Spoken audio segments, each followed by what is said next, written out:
Assalamu alaikum wa rahmatullah and welcome. Assalamu alaikum, brother. Wa alaikum salam wa rahmatullah. Alhamdulillah, right now it's just you and I because mashallah, we just went live. And it takes a few moments to roll onto our platforms. We are live right now on our Facebook page, the Dope Muslim Woman Podcast. Anyone can go there and log in. We are live on our YouTube page, the Dope Muslim Woman Podcast, and our Twitter X page. So you can log onto any of these pages and connect with us here, and you'll be a part of the universal discussion. But welcome back to the Dope Muslim Woman Podcast. We are super excited to be back. My name is Sabria Mills. I am the host and facilitator of the Dope Muslim Woman. We have been running long and strong for 5 years. MashaAllah, we are a platform that has covered a variety of topics. Most of them are pleasantly uncomfortable, but we have really, alhamdulillah, I'm proud to say, I think we really have pushed the needle on talking about topics that do need to be unpacked. And there is a brother who I'm about to introduce in just a second. Assalamu alaikum. As you guys enter, please drop your salams. Let us know you're here. I'm looking at the comments. Assalamu alaikum, Aisha. Good to see you. Please just drop in. There's a brother here that I'm honored to introduce in just a moment, who I've wanted to be on the show for a really, really long time. A lot of his work aligns with what we're doing here. Again, he tackles uncomfortable topics just like us. So this is the right place for us to collaborate. We are in the season 7, The Journey Back Home. We are in the relationship mini-series, True Love or True Lesson. This is our final podcast of this series. So we are really excited about this. So we are talking about the temporary marriage. And if anyone who knows me and knows me well, they know this topic is not an easy one. I'm still a little bit nervous, and I like to be transparent about it. Some topics just bring that out in me because you just don't know which way it goes. And from what I always try to see what is going on in the community and what people feel. And I've just received a plethora of information, and I am just my mind is blown. So I'm really excited to have this conversation. Okay. But I want to introduce you to our guest because this brother, like I said, I've been wanting him on for years. So I'm super excited and humbled to introduce him. MashaAllah. So most people, Brother Habib Akande is very familiar with his work. They own his books. MashaAllah. I own his books. And he's a British Nigerian writer, sex expert, and historian. He is the author of 7 published books on race and sex in African and Muslim cultures. His main research interest includes women's sexual rights, eroticism, and the female orgasm in Islam and African cultures.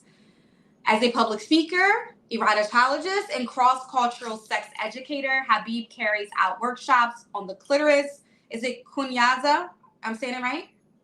Okay. Perfectly. Okay. And female ejaculation at international conferences and leading universities. He's featured in the BBC documentary, The Orgasm Gap, that was featured in 2020, which explored teaching female pleasure in Rwanda and the UK. He is a chartered accountant by profession and former student of Islamic law at Al-Azhar University in Egypt. He has the book, most people know, A Taste of Honey, as well as a variety of others. It is my honor, privilege, and pleasure to welcome Brother Habib to the show. Welcome to the show, brother.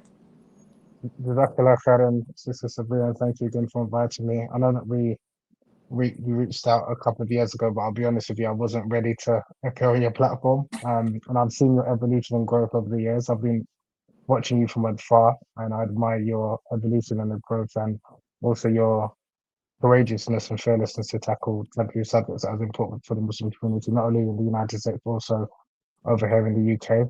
So again, I'm really pleased to be on your platform, and just I want to commend you for the work that you've been doing. And may Allah reward you not only in this life but in the hereafter, inshallah. I mean, alhamdulillah, I appreciate your brutal honesty. So, Brother Habib, I do have a logistical favor. So I'm thinking, and we could try, are you wearing Bluetooth? I am. Is it not clear? I wonder if it's a little muffled. So I wonder if it would be better without it. I'm just curious. I do apologize. Let me take. No. This happens all the time. Sometimes it works, sometimes it doesn't. Let's see. Hello. Okay, no audio. MashaAllah. This happens all the time to our guests, so no worries. MashaAllah. Welcome everybody. Go ahead. Say it, Brother Habib. I heard you just a second ago.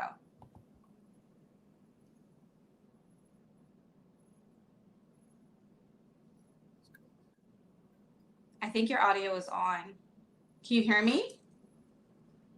I don't think you can hear me. Audience, can you hear me? Say if you can hear me, inshallah. So I'll continue to talk until Brother Habib connects. Inshallah. Okay. Thank you. You can hear me. Alhamdulillah. All right. So guys, mashallah. I'm so glad you guys are here with me. How is the sound now? You sound great. Can you hear me? I can hear. Does it sound better now? Oh my gosh, yes.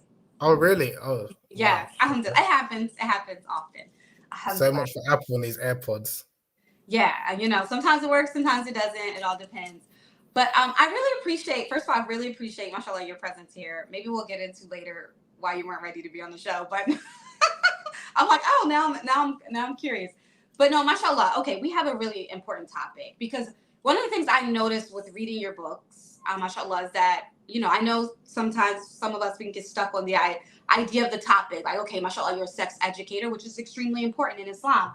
But one of the things I noticed is that you're an incredible researcher, mashallah. And I think like some of the combination of your Islamic study that you've done combined with your research and eroticology, there's incredible, like there was components of the book that is almost like a history book, and it's just really well done.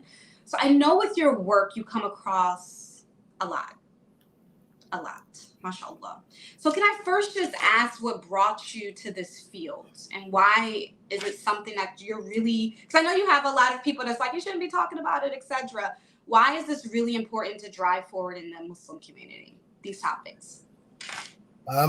For various reasons. I think it's a topic that deserves attention because for various reasons it's not really addressed, and I've seen a lot of abuse in the Muslim community, both in the UK and abroad.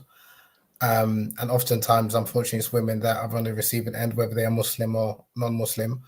I know of a number of women who have left the religion or were thinking about becoming Muslim, but because of the malpractices, especially of so-called religious people, they've just it's left a bad stain in the minds and the mouths of a number of people. I was born and bred in a Muslim household, but I wasn't always practicing. So I understood the religion, but I wasn't really ready to kind of, follow the deen properly, shall we say. But what was instilled in me from a relatively young age is to have principles and ethics. So even if you are dating in a relationship, you should be very transparent in terms of where you are. So even if I was in a relationship with someone who was a non-Muslim or even a Muslim, they're very clear. I was very clear in terms of what my intentions were.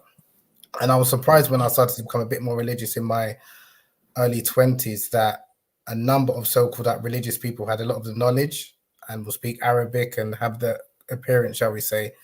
The amount of like manipulation that I saw or abuse, twisting hadiths and certain interpretations just solely for the sake of their own sexual gratification. I always wondered, okay, is that what the religion actually teaches, or is this just like a interpretation? But I'll be honest, it's quite widespread. So that's why I was always like, okay, when I read about the life of the Prophet Muhammad, peace be upon him, I don't really see that. But in a number of interpretations of certain statements from certain scholars and other preachers, had this idea that women are just there purely for male gratification. So I wanted to really understand, because I'm always a curious person, where did this kind of come from? Where did this emanate from?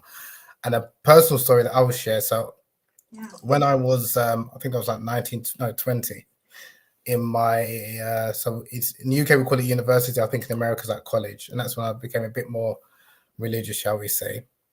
I was seeing someone at the time, she wasn't Muslim, but I also used to attend like the ISOC or MSA, and they'll give obviously like lectures and things like that in my local masjid. And I was told, obviously, I knew zina was haram and stuff like that, dating is haram. And but I wanted to further my studies. And I was thinking, obviously, going abroad, and I was speaking to one brother who was giving me advice, and he was telling me, oh, that this girl that you're seeing, you have to either marry her or, you have to stop seeing her. I was like, okay, out of religious sincerity, I was thinking of, okay, maybe let's get married. I brought her along to speak to this brother. And then he said, "Oh, you know, you're not actually allowed to marry her." And he quoted a verse from the Quran saying that, you know, if you've had relations before outside of marriage, you're not allowed to marry another woman you've had like committed zina with or what have you. Okay, so our religious sincerity cut her off completely, didn't speak to her. Fast forward a couple of years when I was in Egypt now studying, she reached out to me on Facebook, just seeing how I am or whatever. I hadn't spoken to her for like a year and a half. And then she was like, "Oh, I became Muslim, then I left Islam." I was like, "Okay, that's a quick turnaround. What happened?" She was like, "Oh, you know that such and such that, well, he's not my friend anymore, but that brother that you introduced me to." I was like, "Yeah." She's like, "We got married." I'm like, "What?" And then so what happened was, after I stopped speaking to her, he reached out to her. I don't know how he got her. He obviously knew her name. He reached out to her, and then we started to giving her da'wah. And she was interested, because I knew she was kind of interested in Islam before when I was seeing her, but she was interested in Islam. But he put it to her that, you know, you need to get married because you're not allowed to go to certain conferences because unless you have a male mahram, and because of ikhtilat and things like that, you need. So out of religious sincerity, she embraced Islam, and he put himself forward as the only candidate to marry her. He married her, but he was also married, but he didn't tell her at the time. He married her, and for her dowry, her wedding gift, he gave her a copy of the Quran from the mosque, so you can even afford to buy a copy of the Quran, and a fillet of fish sandwich from McDonald's. And I'm not exaggerating, I'm not joking. A fish sandwich from McDonald's? A fillet of fish sandwich. Oh, that's new. Okay. Yeah. Had relations with her, because obviously she was living with her parents, had relations with her, sometimes in his car, sometimes he would get a hotel, whatever, treated her, like violated her. I think they divorced within like 4 or 5 months. And then she told me that another brother within the same mosque was offering, you know, "I know that you're single." And it's just, she was like, I got like, and I've heard these type of stories time and time again, and it's by brothers who are outwardly very religious, have the long beard, have the miswak in their mouth, and recite Quran and Sunnah. And this is pervasive in the UK. I know it happens in some parts of the US, but it's pervasive in many parts of the UK, and unfortunately, by a number of black brothers as well.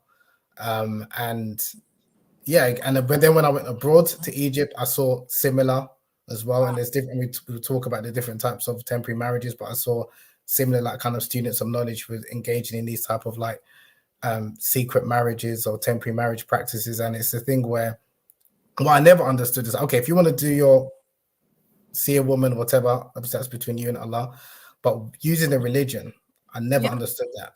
That is what I never really understood. That, and it was, and like I said, it's rampant that people use religion. They will use certain interpretations. They will quote certain scholars, and because I have access to the Arabic language and these books, I can see what they're quoting, and I can see obviously someone who isn't familiar with our heritage will just think, "Oh, such and such scholar said this, so therefore this is Islam." And oftentimes, what these people are doing, they're presenting a interpretation or a very harsh interpretation, then they're making it like that's the only interpretation.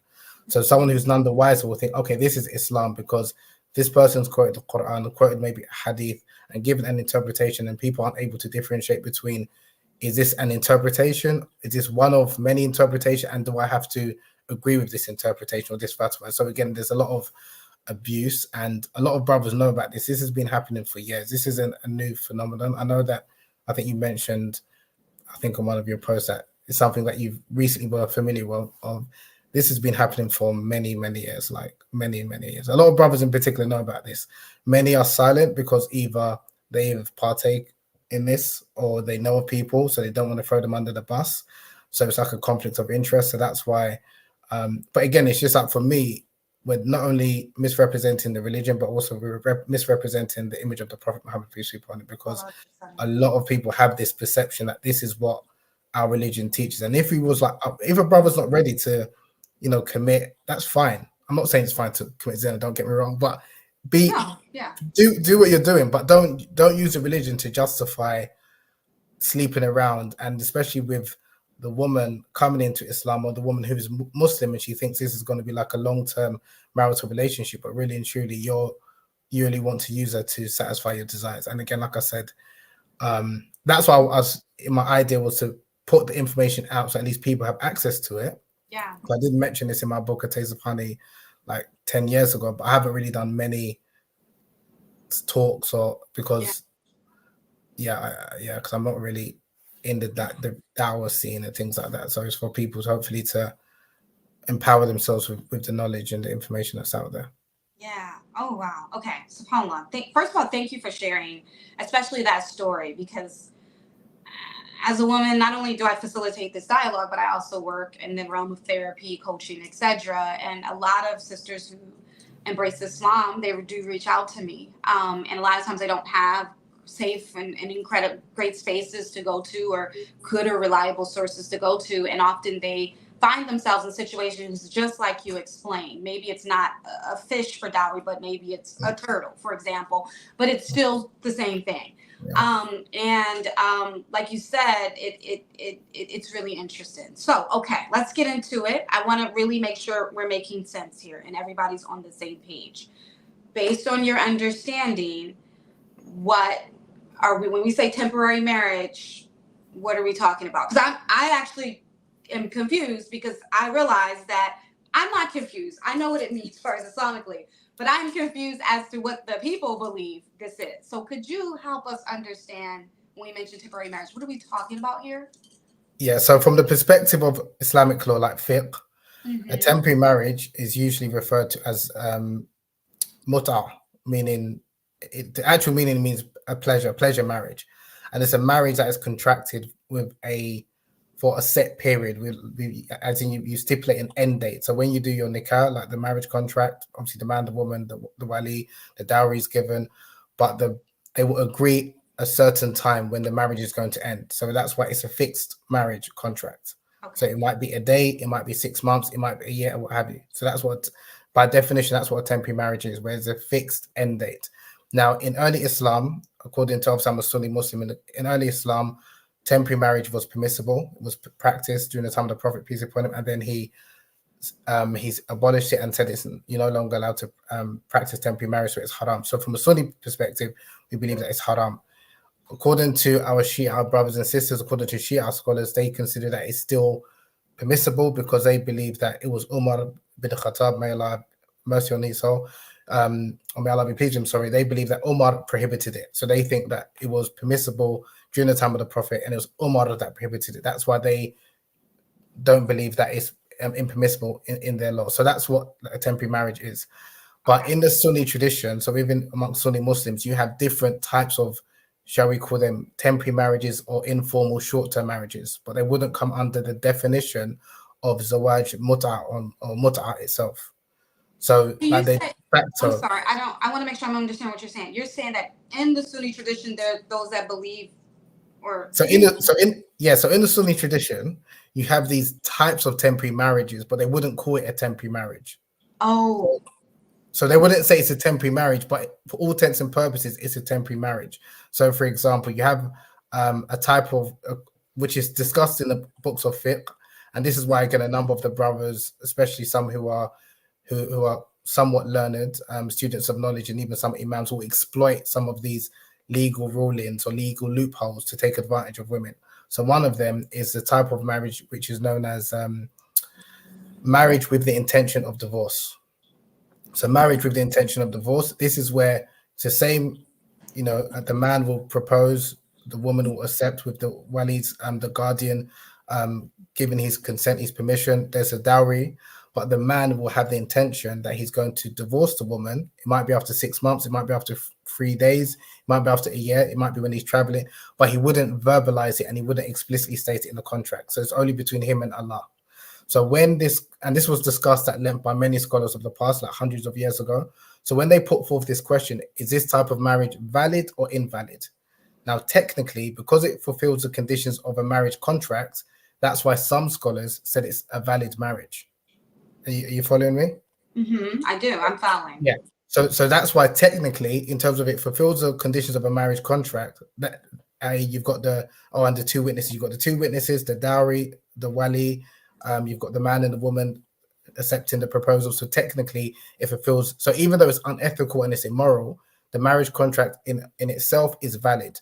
So some people have taken from that to say, okay, this marriage is halal, as is permissible. And then there was a famous Saudi Salafi scholar called Sheikh bin Baz who gave a fatwa that because someone asked him this question: is it allowed for me to marry a woman, but I've got the intention of divorcing? Because he was, I think, traveling, and he said that the marriage is permissible. So he took from that okay, I'm allowed to do this. So then you had a number of brothers, especially brothers who follow like a Salafi interpretation of Islam, who kind of use that to kind of like contract these somewhat temporary marriages. But since then, and a number of Salafi scholars have come out and said, even though Sheikh bin Baz gave that fatwa, it's incorrect and brothers shouldn't be doing it.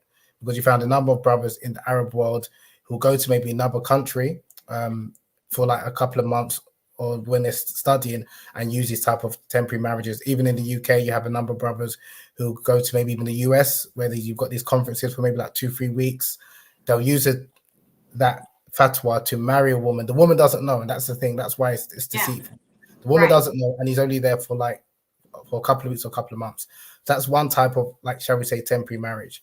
There's another type of temporary marriage which practices amongst the Sunnis, which is known as misyar, where this is a type of marriage where a woman foregoes some of her rights. So she might say, even though I know it's my Islamic right for you to provide me maintenance, for you to provide me housing, I forego those rights. And then brothers will kind of use that to kind of have relation with the woman. And then sometimes they'll stay with that woman. Other times she's a woman that he's maybe second wife or third wife, a secret usually.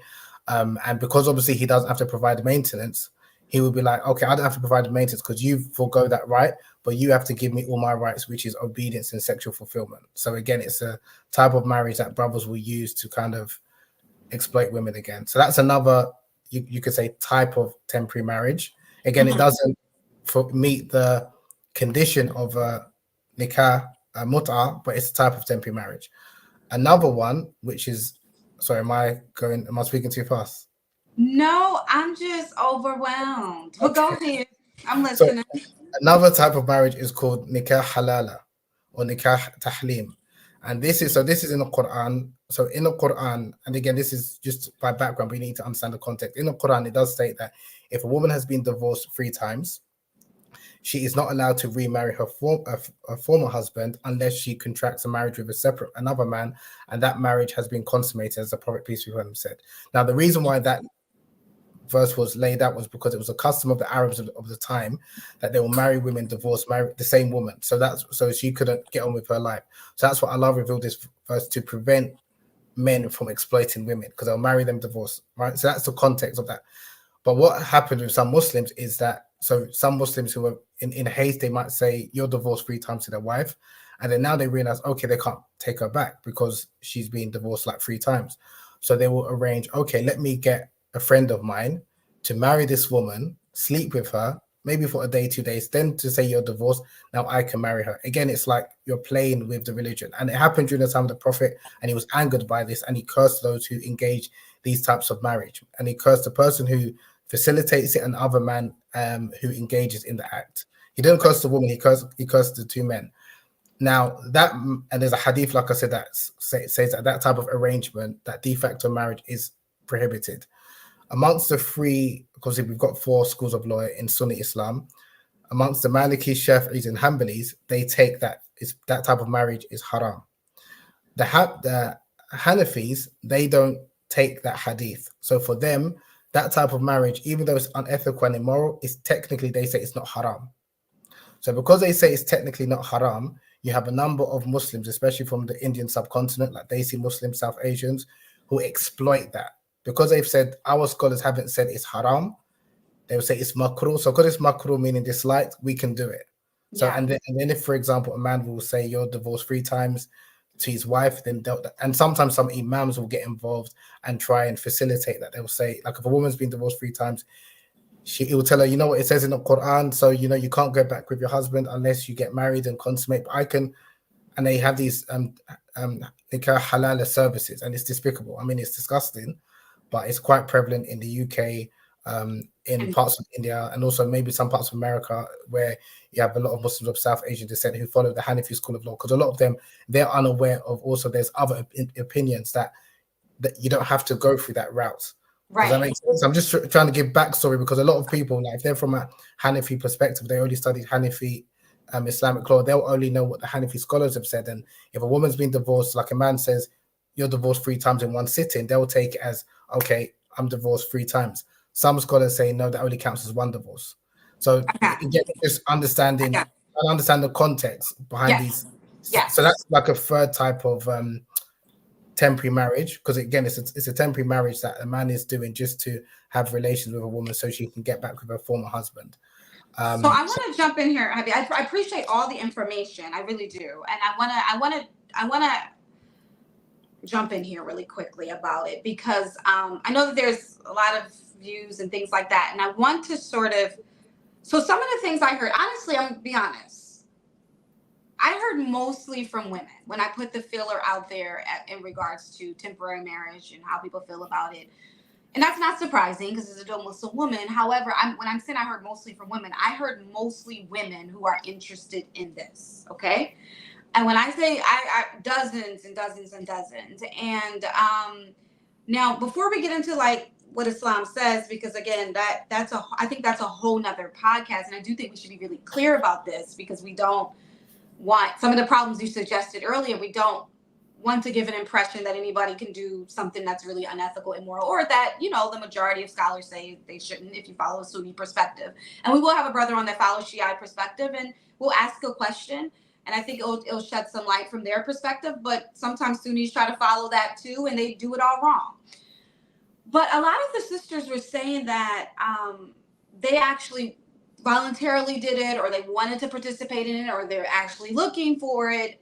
And one of the primary reasons actually was a little bit different from what we're hearing here, was that it offers a level of security to the sister, whereas the sister feels like, okay, I'm not bound to this brother if he ends up being a nut, right? Like, I have this temporary time, and then I'm kind of seeing what's going on. And maybe perhaps if it's something that can develop, maybe we'll extend it, or maybe we'll do a regular nikah. I mean, in the sister's mind, right? Or they're just thinking like, actually, I just really want to do something temporary because I don't really see suitable options that I want to commit my life to. I'm just telling you the feedback I got. I was surprised. When I thought of temporary marriage, I thought of it in the lens of like, brothers just kind of coming in and, having sexual, fulfilling their sexual desires. But I heard like from a plethora of women. I wanted to get your perspective really quickly, and then we're gonna ask for our first contributor to come on. But have you heard this perspective? And when it comes to women, as their desire, I'm glad we're gonna touch on this, because obviously I wanted to lay out the different Islamic perspective and how generally it's kind of seen as being a form of exploitation of women. But there are, like you mentioned, there are several women who are more than happy to engage in these types of marriages, and there are various reasons. Now, there's even women that offer themselves like a temporary marriage. Now, I can understand like some women, and the way they arrange these arrangements is that have a temporary marriage in order to get to know each other without actually being intimate. So they use it as a form of dating. So that's quite popular amongst Shia Muslims, where there's the temporary marriage is not necessarily to have intimate relations, is to get to know each other. So it's like dating boyfriend, girlfriend, and it's legitimized in their perspective before thinking about maybe making a permanent marriage. Right. So it might be similar to what you're saying. And then there are others who are looking at like similar to what you're saying. They don't want to commit to a particular brother. So it's like, let me just get my rocks off for a period of time. And then if I have some emotional connection, then we can maybe make it a permanent marriage. Now, from a Sunni perspective, again, from a Shia perspective, is obviously that's permissible. But from a Sunni perspective, because we generally don't consider a temporary marriage to be permissible, rather than having a fixed date, if you have a nikah, you can have those clear stipulations that, you give me the right to divorce. And so it's like, you don't have to, I don't see why you need to kind of have that a fixed date in that, because you can have like a nikah as well. And then you can have those conditions like and if you feel like, you don't like the brother or it's not working, then you can get a divorce. So that's why from a Sunni perspective, I don't know why you would call it a temporary marriage when like most of our scholars have said that that type of marriage is haram. Do you understand what I mean? So and there are some people that get married, like there are a number of people that get married, especially people who are relatively young, and they'll be married for 3 or 4 years, but what is agreed is that they're not allowed to have relations until the man gets an apartment and then the woman moves in. So but they're married, but they don't call it temporary marriage. And if that marriage didn't work out within the 2-3 years, then he will divorce her. and that's without even the marriage being consummated. I think because there's a lot of pressure when someone gets married, you have a big walima, people expect maybe kids within a year or two. So that's why, because of all of those pressures from society, that's why people are like, okay, I'm not ready for that type of marriage. Let me do it halal. So let me have the contract. Let's see how things go. And then if it doesn't work out, then we go our separate ways. And what's strange is that even amongst a number of Muslims, if a woman has been, especially in relation to women more than men, if a woman is seen to have been married 3 or 4 times, people look at it as if it's something strange. But if a woman's had 3 or 4 or 10 relationships, that's considered to be more acceptable because she's still looking for the one. So again, even our mindset, the way we view marriage and intimacy is problematic. That's a problem, and that's where, again, it's not passing judgment. I understand why people don't want to maybe announce their marriage, shall we say? So that, but I wouldn't call it a temporary marriage. So if you're saying, okay, you want to do the nikah, keep it between the two of you, and obviously the few people that know until you see where where it's heading, fine. But I just think from a Sunni perspective, because our scholars have said that the temporary marriage is not allowed. You don't necessarily need to put a fixed date there. Rather, you can just have that contract, and you can put in your conditions that like, if you take on another wife or if you do such and such, then I'm out, and you have that right. So I just think that's maybe another way of looking at it. But in terms of if a woman's doing it because she just wants to have a man to temporarily fulfill her desires, which does happen, Islamically, that's not allowed the same way if a man wants to do that. I mean, like in terms of a fixed period. But if she wants to end the marriage because she's not fulfilled, she's got that right within a normal permanent marriage. So but I do understand, like you said, I do understand the various reasons why women do it. Some people think that it's only men that's exploiting women, but sometimes women are the willing participants in such relationships. Absolutely. So we have our first contributor who I'm about to get on. So Sister Rachel, just hold 1 second. I'm going to add you on. But I want to ask you really quickly, Brother Habib, and I'm actually going to circle back to this question where maybe we can build off of it.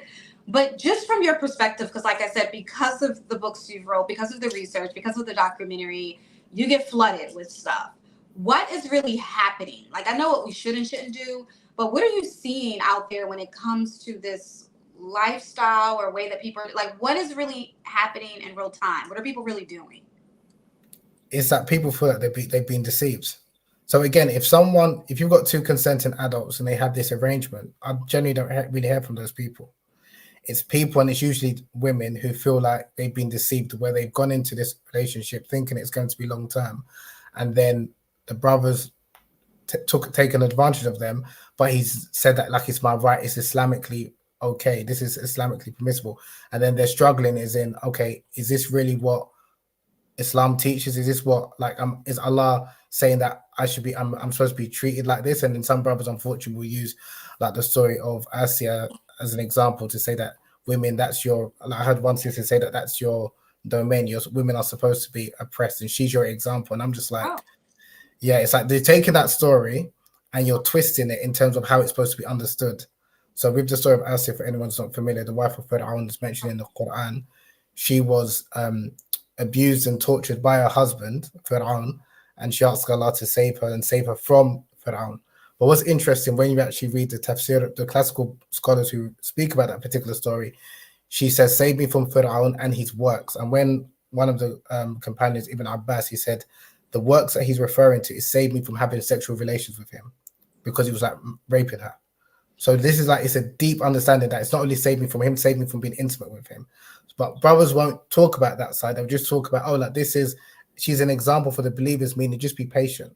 So you have women who are in like these types of relationships and think that's what Islam teaches, unfortunately. So again, it's more where there's an abuse of the religion and people are attributing it to the religion. That's more of the type of questions I'm getting. That is like, does Islam actually say this? And they just want kind of clarification, or someone will give an interpretation or an opinion from a scholar. And I'm aware of one of the things that people need to realize is that when you study, especially like the classical text, you will find all sorts of opinions, some horrific, some very obviously misogynistic, some racist as well. Now, because a scholar has said something that may be misogynistic, anti-women, or racist, it doesn't mean you have to accept it, and it doesn't mean that that is binding upon you. But because a lot of people aren't aware of the different opinions, and maybe someone who appears to be more religious, they will kind of like weaponize these opinions and say, such and such scholar said this, so the woman's thinking, okay, this is like what Islam says, and oftentimes it's an interpretation of the sacred text. Understood. I really appreciate that clarity. Okay, Brother Habib, we are ready for our first contributor, Sister Rachel. I'm going to bring her on for a second, so we're both just going to have some dialogue with her, and then inshallah you and I will continue our dialogue. So bismillah. Assalamu alaikum. Walaikum salam. How are you? Alhamdulillah. Alhamdulillah. Well, I really appreciate you taking the time out. I know, things are busy and hectic, so I really appreciate you taking a few minutes of time. I promise I won't hold you long. But welcome to the Adult Muslim Woman, and thank you for being a contributor to this discussion. MashaAllah, Sister Rachel, where are you from? Do you mind sharing where you're from? Philly. Philly. Okay, great. All right. So I want to just ask, when you're talking about temporary marriage, right? And I know this is just coming into this discussion, from your understanding and background, and it's whatever you want to share, or from sisters like you, what is your understanding, or what has been your understanding in regards to temporary marriage? Okay, so I came into Islam maybe 2007, and since then, I came in as a Sunni. Well, I started with the Salafi, and like maybe 3 years later, I stopped with the Salafi. But so it's been. What was the question? Oh, my understanding of mutah marriage. Okay, so yeah. So from that, I'd always heard. I hadn't heard it a lot, but I've always heard that was wrong. You know what I mean? Like, so I never heard much about it. I didn't know anything about it being a Shia thing. I didn't hear anything about that. So my understanding that it was a temporary marriage. I didn't know any of the details, just that it was a temporary marriage and it was haram. Okay. Did you find yourself being offered that, or others being offered this, or finding yourself in a space where this came about? Yeah, I never knew anyone that was offered it, but I'm like, oh my gosh, the kids. Hold on. I told them to be quiet. Listen, please get away and please be quiet. No, you're okay. It's I mean, this is a live, so and it's not even for that long. They won't even leave me alone for 20 minutes. This is 1 minute. No, go away. You just let us know. We could always bring you back. It's up to you. Get away from this door right now. Okay. So, for me, oh gosh. And they've been quiet for like 2 hours, not coming to my door at all. And I told them not to come. Anyway. All mothers, I understand. So I was introduced to it by my ex-husband. Okay. So we'd been married for 8 years. He was Sunni the whole time. He's born and raised Muslim. And he knew more than me. So the entire marriage, I knew he knew more than me. So then after the divorce, maybe like we've been divorced 3 years, so maybe 2 years, maybe 1 year, 1.5 after the divorce, he tells me he's now Shia. So now this is like a super surprise to me because I just can't believe it. So I was already questioning his reasons for becoming Shia, so I was already just uneasy with the fact because the way he's a covert narcissist. So and I've researched this in great detail, and it's serious, and it's not any taboo or whatever. This is serious. So like I believe that his Sunni friends stopped messing with him because of all the times he did something wrong with them. So now he needs like a new identity or what have you. Goes very deep. So the identity of a Shia, now just learn what you need to learn to make it so you can talk about it and act like you're better than all the Sunnis, because he does that too. And then now you can do mutah marriage. So he comes, I was in the hospital for like 7 days, very vulnerable. He comes right after that. No, he took care of the kids for that week. He lives in DC. He comes, and right after that, he tells me about mutah marriage.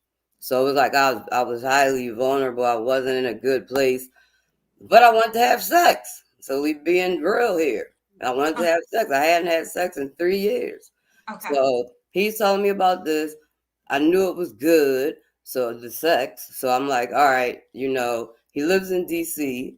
He can't really bother me because he's not even in the state. But he would say, like, I want to come and see the kids or something like that. And he never did until this mut'ah marriage thing come from DC and just stay at my house to see the kids because he couldn't. But he didn't live here. So it was harder for him anyway. So it was like, okay, he wants to see the kids. He comes to my house. Oh, Sorry, I just want to frame this, okay? So mm, I really appreciate your honesty, but mm, my question is, I guess, when the proposal of, and this is what I need you to do as a favor for me, Rachel. So I mm. don't want to be too specific about the details with your ex. Okay, Just okay. okay. That's okay. I talk a lot. But I do. no, it's okay. I understand, and there always is space for it. But Mm. just I want to just avoid that a little bit. But I Okay, want to better understand what you understood when it was proposed to you. Like, okay. what were you entering into when you say muta marriage? You thought you were doing what? I know you said the sexual part. I understand, Mm. but did you think it was just going to be for a short time? Did you think it Yeah. was a couple of days? Yeah, What did yeah. you So understand? that's how he proposed it to me. So he would come and say, "Okay, I can come for 3 days, Okay. and then it'll be a 3 day marriage." And then he'd give me like a couple dollars, Okay. and say something like he'd say some type of official sounding something, and then I'd say I agree. So it was Oh, like, so there was no one that even did the kneecap. It was no, just. no, no, never, never. Oh, okay. Yeah, never. He would come, walk to the door frame and say this, and then now I can be uncovered in front of him and whatever while he's there for the 3 days. And So then that would happen repeatedly. Like, okay, I'll come yeah, for 3 days and I'll do it yeah, again. Then we're yeah, divorced and then I'll yeah, do it again. yeah. Okay. Okay. So just pause, Rach. Thank you so much, Rachel. I really appreciate you. I know this isn't like easy. Habib, have you heard of this form of? No, I No, I was mean, asking the brother Habib if that's oh, okay. oh, I'm oh, oh, oh. sorry. Habib, have you heard of this form of marriage? Where it's Yeah, no. I've heard of it. I've heard of it. Yeah, and again, I'm not speaking about your husband because I don't know your specifics of your relationship, but the brothers that I've come across that have done this is because they don't want to provide financially. So it's like a way of having intimate relationships, and obviously the woman has intimate relationships without the man requiring to sustain her financially. So, but I've heard of those type of relationships before, Okay. but usually what happens is that people do it sometimes whilst traveling. So even when I was in Egypt, it was quite common for brothers to, when they go back to maybe their home country, they'll kind of contract a similar kind of arrangement, but it'll be for like maybe a month or 2 months while they're back in their home country. Then when they come back to where they're studying, then they'll just before they come back, they'll divorce the wife. Okay, so I understand Shiites do, and I'm like I said, we have a brother who does is Shiite. And he's going to better explain. So we're not we understand that they have their perspective. I guess okay. So coming back to you, Rachel, I guess my understanding is outside of the physical intimacy part, what else was or would be the incentive for a woman to participate in that? I'm curious about that. Well, Like for what? me, it was because like I was very lonely. Okay. And I just lonely. I haven't been around any men for 3 years, and I miss being around a man in the house. So that was an incentive. Okay. He would do things for the kids. See, our situation is kind of but he Yeah. would do things, take them somewhere without me, and different stuff that I have to do everything by myself. So for him to come in and do that for a couple days was better than not at all. So That makes a lot of so sense. that was mostly what it was. And then also, I'm a single mom and I'm providing mostly everything. He pays for their school tuition, so he does pay something, but I do everything else. So he would also come with some type of financial something aside from the marriage, the little couple dollars for that, like maybe buy the food, takeout. I'm telling you, stuff like that, or spontaneously, let's go and do this family event. So we go and do something, he'd pay for it. This was only 4 times we did it, but it felt good. I see. Just, you know what I mean? It was just, Yeah. it was what it was. I knew why I divorced him. So I knew I didn't want to permanently marry him again. So it's like, but if I can get these little tidbits, I'd like to do that. But it was just I never felt comfortable with it though. So that was a thing for me. I didn't know if it was right. He sent me like a couple of videos on YouTube and like a few articles. So I read through that, and I didn't, it was kind of like, I don't know absolutely if this is right, but he's saying it's right, and I was trying to get him in the house for a couple of days. So it was kind of like that. So, and just to be clear, in your particular situation, this was like the father of your children, and this was how you were able to get that engagement, that time. Right. Okay, so yeah, that was definitely okay. Well, I definitely appreciate you sharing your story. After everything you know and everything you've been through, what advice would you give sisters that are being offered these same things, and what would you want to say? Just be careful. Be careful that a brother is not using you just for and not giving you enough. And unless that's what you want, unless they believe in the temporary marriage and you don't mind, but if you think it's going to be anything more than temporary, then that's when you're going to have a problem. I wouldn't even suggest it. I know women can be more emotional, so you get tied to somebody and then they're like, all right, the marriage is over because they're not quite tied to you and they can just stop it. So I guess that's my best advice. Just be careful. And there are a lot of con men out there, Muslim or not, so just be careful. And just know that it's kind of like a thing where, for me, after doing it, like, why besides sex, and I'm being really real, besides that, why even bring somebody in that has to leave? That's just my opinion. If I want somebody permanently to marry me, I didn't even want to necessarily do it, but like I said, I just wanted someone in the house a little bit because it was halal. It was like that. So just be careful. That's all I can say. Yeah, you know what? I think you just saved lives. I just want to let you know that, Rachel. I deeply appreciate it. And just your honesty, like I think I heard a sister say, like your honesty is breath, is refreshing, because the reality is that this is why sometimes these situations happen. Right, it's true. It's true. People have to. Everyone has to talk to each other. Muslims have to talk to each other and try to save each other. If you're trying to do the right thing, stay with people that are trying to do the right thing too. And we have to save each other. So. Absolutely, mashallah. Well, thank you so much, Rachel. All right. I pray that Allah blesses you with abundance and love and a good husband.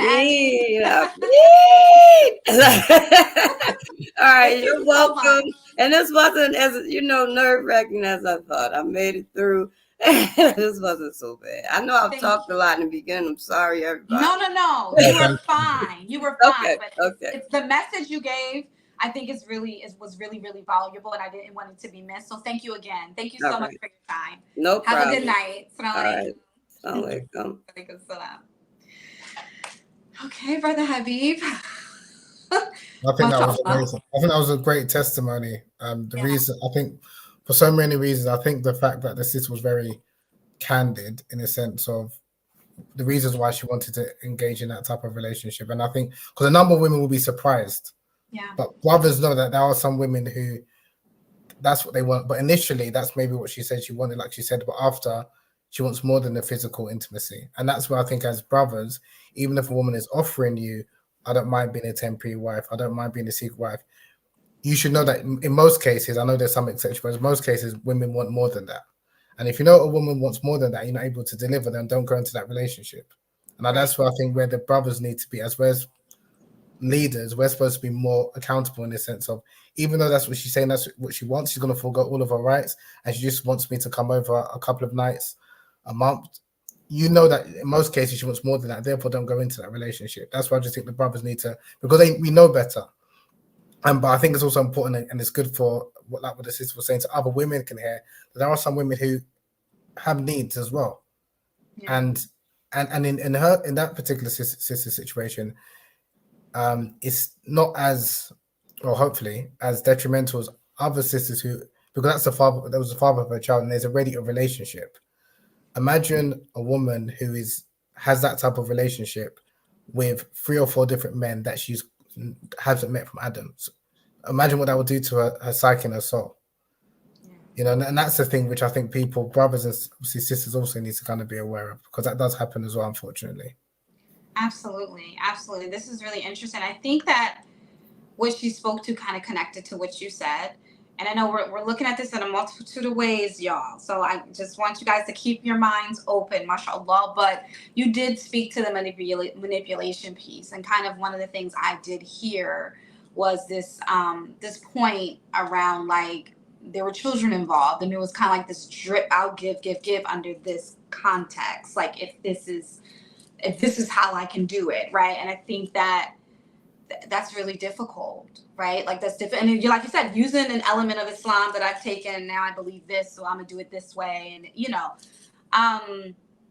so in some of these cases are, is it like an overarching theme of people just maybe not wanting to commit? Is that what we're looking at, or is it deeper than that? Yeah, I think primarily that is what it is, because a lot of the brothers, they know what they're doing. Maybe the sisters don't know, but the brothers, in most cases, we know what we're doing. We know the reasons why. There might be valid reasons to the person why they don't want to commit. And that's why they will find, again, maybe some legal loopholes or fatwas to kind of justify their desires. But again, it's one of those things that no matter what, there's always going to be trade-offs. There's always going to be consequences. But if you can find something that supports what you want to do, even though it's unethical, and especially if you've got this legalistic approach towards Islam. And what I mean by a legalistic approach is everything is, if I can get a fatwa or a scholar to support something, even though I know inherently it's wrong, then I'm going to go with that. And that's not, if you understand the religion, the Prophet, peace be upon him, he not only outlawed the laws, but also the ethical principles. And I think as Muslims, we lose sight of that. So because you can find a scholar that might say something is allowed or halal or permissible, you go with that, even though your heart is telling you, this is wrong. And this is where ultimately, for me, it comes down to someone's character, because your character ultimately was going to determine whether you're going to do something or not. Because there's a number of brothers that wouldn't even think about that, Muslim or non-Muslim, religious or not religious. But you have people who are educated, are religious, but still engage in these unethical, immoral practices because they've got this character that they think that they can exploit women, or it's just really sad, because again, a lot of people A, are doing this, and B, they're using their religion to justify such malpractices. Yeah, when Islam came to correct those behaviors, that's the irony. Yeah, Islam. But we have to be honest with our not. So Islam, again, we don't believe it's perfect, but we have to be honest with our history and not romanticize it. And Islamic scholarship, because we have this idea, and many people have this idea, that for the last 1,200 years, up until when we was colonized, everything was great. There was even abuse in hundreds of years ago in different forms. And when you're reading or coming across certain scholars that are giving these fatwas, they're speaking in the context of their times. But sometimes people will take it, not understand the context, and try and apply it in 21st century USA or America, and you're doing a disservice to the people. But ultimately, in terms of what is good, what is right, most people generally know. You don't necessarily need to study fiqh to know what is right, what is wrong, how to treat a woman, how not to treat a woman. You don't need to go to a sheikh. But I think, unfortunately, a number of us, we sometimes also put scholars to a ridiculous pedestal, where they've become our legal advisor, our marriage counselor, our therapist, all the advice in the world. And it's like, that's not their position. Right. They're not tasked, and they haven't got the experience for that. But I feel for them as well, because when you have studied Islam and you become maybe like an imam or community leader, you are inundated with all of these type of questions. Wow. Yeah. And especially if you're on the payroll like a masjid, you can't turn around and say, I don't know, because it's like, what are we paying you for? So there's an expectation that you're supposed to answer all of these questions. And in reality, and just think about someone who is in their mid-20s, 24, 25, maybe they studied Islam for 5, 6, 7 years, but they're in a bubble. They're in a bubble in different part of the world. Now they're transported back to the US. Things are very, very different. They also don't have not only the life experience, but the professional experience. And then people are giving them all of these really complex questions, and then they're supposed to answer just like that. it's doing a disservice also to the Islamic speaker as well, but that's what's expected of him. So I feel, again, sorry for both parties because it's not easy, but I just think that even if you look at Islamic history, you had scholars, but they also consulted other people in their own profession. So whether in our modern day age, it will be therapists, medical doctors, what have you, not expecting everything from a religious scholar or a speaker and then expect them to be the know-it-all and can kind of resolve some really complicated like relationship issues. Yeah, that's a really powerful point. I really appreciate you for adding insight to that. Okay, so I am gonna add on our second contributor, mashallah, but I really appreciate that. That was Sister Rachel, right? Okay, so now we have Sister Ruqayya. So Brother Naji, I know you're behind scenes. I'm gonna bring on Sister Ruqayya first, and I'm gonna bring you on. Naji, you see me? You're good? Okay, alhamdulillah. So Sister Ruqayya, you ready? I'm looking behind stage. Great. Okay, mashallah. So we are going to bring on our second contributor. Bismillah. Assalamu alaikum. Wa alaikum salam, Sister Ruqayya. How are you? Nervous, but ready to share a little bit of info. Great. Well, thank you so much for coming on. We really appreciate you. Definitely going to be very respectful and honorable of your time because, mashallah, we really appreciate you taking the time out. First of all, could you tell us where you're from? I am from Alabama, Mobile. Oh, mashallah, mashallah. Okay, great. So is it okay if I give context that you were once, well, why don't you tell us as far as your perspective here, like what's the background with this topic? I am an ex-Shia. I was Shia for 5 years. Yeah. Okay. Interesting. Do you mind if I just ask, like, did you start off Shia or were you Sunni and Shia, or can I just ask? So I started off as a Shia. I embraced Shia Islam by the hands of my father, who is a Shia. Okay, awesome. And then you decided at some point you're Sunni now. Correct. Correct. Okay. No, yes, I am Sunni now. Yes. MashaAllah. So I wanted to just ask you, as someone who was Shia, and I know, MashaAllah, I really appreciate you, Ruqayya, because Ruqayya offered me some good knowledge, background. Like I'm learning too, right? But someone who did, as a woman, right, who is once Shia, I know mut'ah was a common understanding. What did you understand about it when you were Shia? So from looking back on it now, my understanding then, well, first let me say, when I did partake in mut'ah, but I did not have the traditional mut'ah marriage. Okay. Very unconventional, and most men probably would not have agreed to it. Okay. But what I know a mut'ah to be is, like the brother Habib said, it is a contract for a specific amount of time. I feel as though it is a form of prostitution. It allows men to prowl around in search of sex and cover it up with religion. Okay. Was that how you felt like do you feel like you were treated that way, or? No, I was definitely not treated that way. That's why I said I did not have the conventional mut'ah marriage. So while before me and my ex-husband got into a mut'ah, I told him that when I do enter into a mut'ah, that I would like for us to give each other our rights as if we are both in a nikah, because hopefully, inshallah, I wanted us to be into a permanent marriage. He wanted to actually be into a nikah with me up front, but I was hesitant. Like, I don't know you like that. We're getting to know each other. So he agreed, and it went from there. Very interesting. So you were the one that advocated for mut'ah. Is that so? It's similar to what I said, that I'm getting all these inboxes from sisters, and they're like, I want to do it from what you said. Like, I don't know this brother like that, right? I'm not going to do anything outside the bounds of Islam, like when we're courting. So I want to do temporary marriage, and then I'll see if I want to do a regular nikah. So it was like that. Yep. Okay. Can I just ask, was that something that you found beneficial in isolation of your overarching feeling about mut'ah? Did you find that beneficial for yourself? At that time, while being a Shia and married to him, it was beneficial to me. And I felt like that as well, because I did not, how some people say, want to shake the throne of Allah. I'm new, I'm getting all this knowledge, and doing anything that would be displeasing, such as divorce, I did not want that. So if I'm able to take my time and work my way up to something permanent and wholeheartedly give myself to that person, I was willing to do that, and mutah allowed me to do that. Interesting. Okay, I really appreciate your honesty about that, because I know when, you know, like I said, you do feel like that's what it's like, a form of prostitution, which I want to understand, like, from you saying from the position of, okay, this was beneficial to me, versus, okay, I also feel like it's a form of prostitution. How do I make that connect? But Can you that's help me with that? right. I Okay. feel like that because, like I said, I didn't have the traditional mutah marriage. Now, if he did not want to agree to the terms in which I wanted, then I probably would not have done it. Okay. But like I said, yeah, my feelings now looking on it is just like, I should not have done that. That was not a good look at all.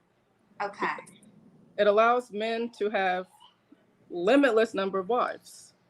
Oh, so there's no limit. Is there no limit? There is no limit to mutahs. Oh. Which, like I said, it can put women at risk. You're at risk of STDs, abortions.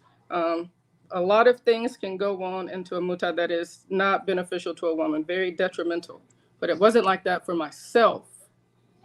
I got it. Okay.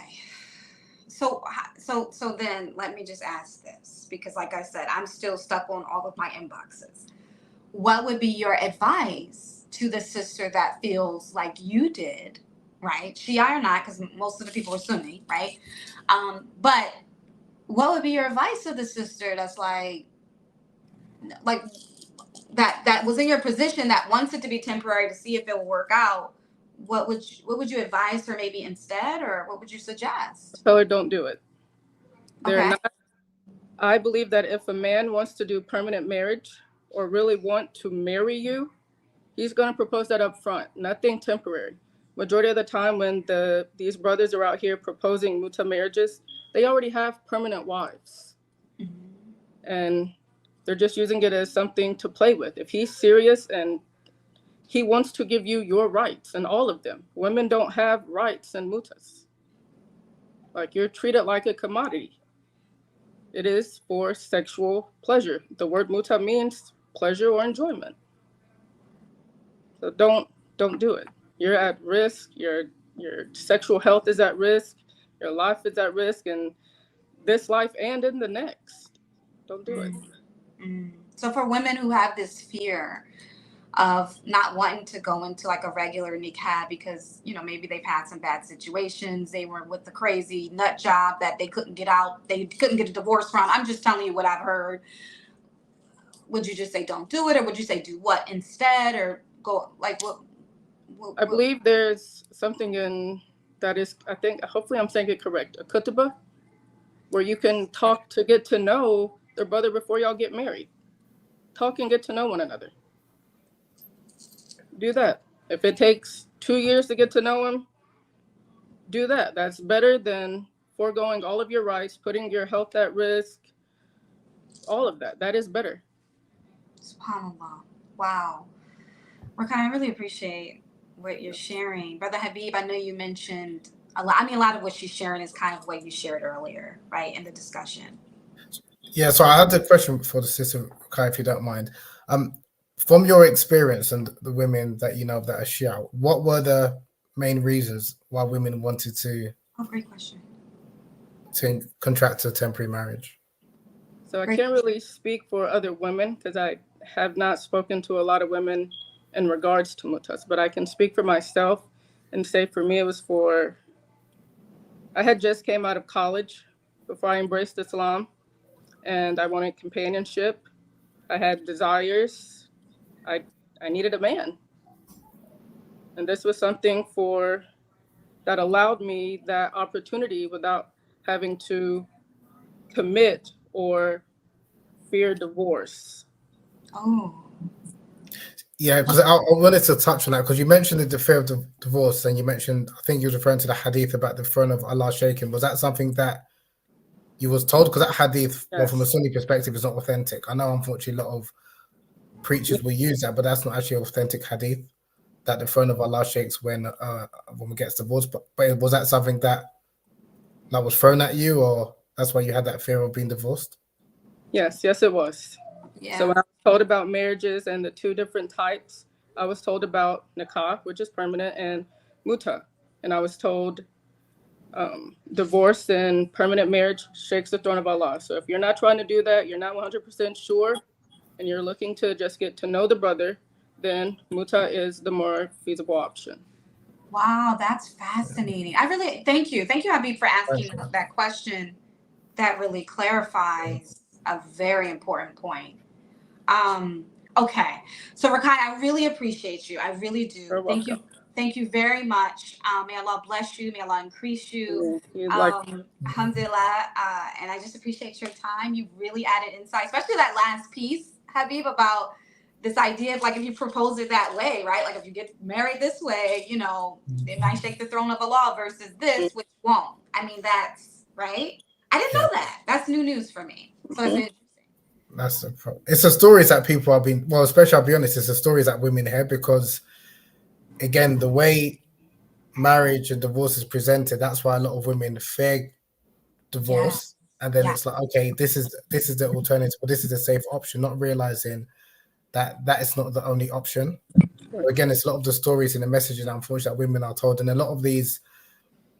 None of those hadiths, especially a lot of the hadiths pertaining to women, a lot of them are either unreliable or fabricated. There's a lot of fabricated hadiths pertaining to women that you hear a lot of preachers will use, unfortunately, to kind of subjugate women. This whole idea of a woman needs to be completely obedient to a woman. She can't say no in the bedroom in any circumstance. And if you actually read the life of the Prophet, peace be upon him, and the women companions around him, you have a very different impression of a Muslim woman because there were women who were dynamic, there were women who confronted men, and the men didn't have the reaction that you have many Muslim men have now, a visceral reaction where they want to kind of put a woman down and kind of silence her voice. So that's why I do encourage people to read about the stories of the Muslim women, especially in the first community, because it will blow your mind in terms of what you hear or you envision, kind of like the so-called ideal Muslim women should be, which was kind of like formulated, especially like in like the 3rd and 4th century, when people were kind of like picking certain hadiths and constructing this idea that the ideal Muslim woman is completely submissive. She doesn't have a voice.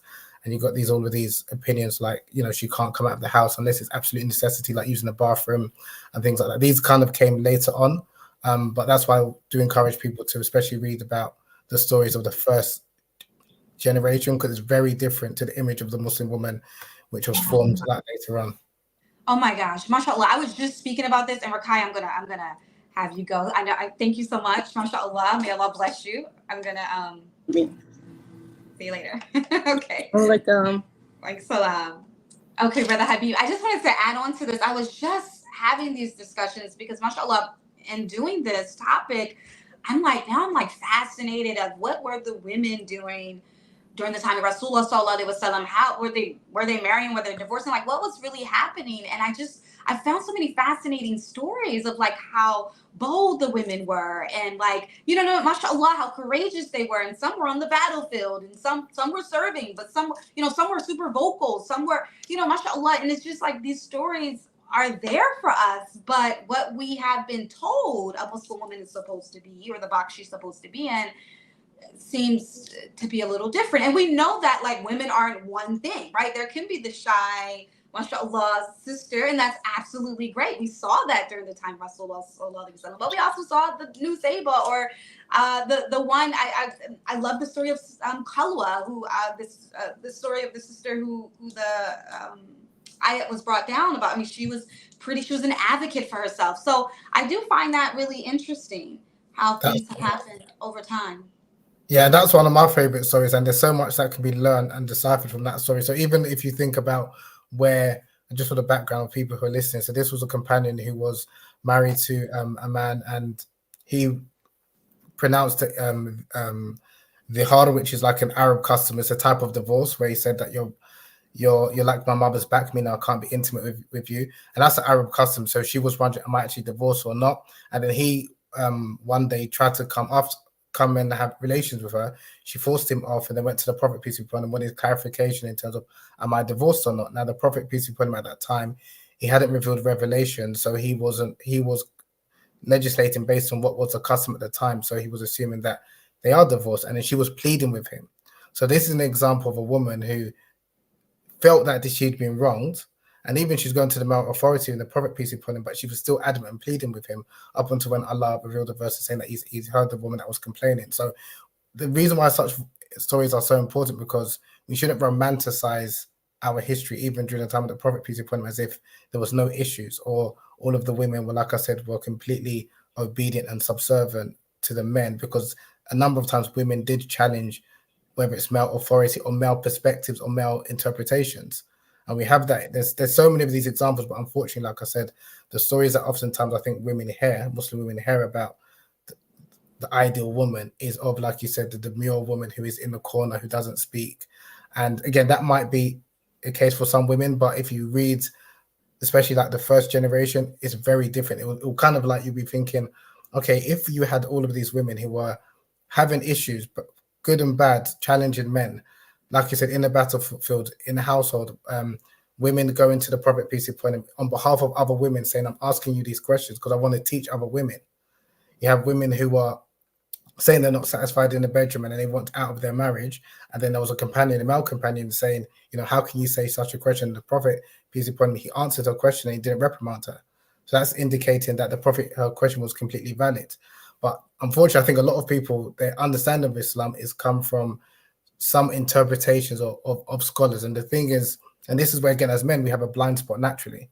If I'm going to be looking at incident or analyzing incident as a man, there are a number of things that I probably won't pick up on that you probably would pick up on because you're a woman, and vice versa. And there's nothing wrong in that. And that's why a number of the stories also haven't been explained or interpreted by women scholars. And that's why you have a lot of you don't really appreciate the woman's voice. So that's why, and again, that's not to do disservice to our scholars because they tried their best, but at the same time, it's like me as a man, there are a number of things I won't really pick up on unless, because I've got a male perspective, and it's not all about misogyny or men hating women or anything like that. It's just that naturally we do have like a blind spot. And even our mother Aisha was a great example when she heard a hadith from Abu Hurairah about the disparaging hadith about women. She instantly corrected him and said the Prophet wouldn't have said that. She knew intrinsically that's you either misunderstood that or you said part of the hadith you didn't understand the full context, and that happens a lot.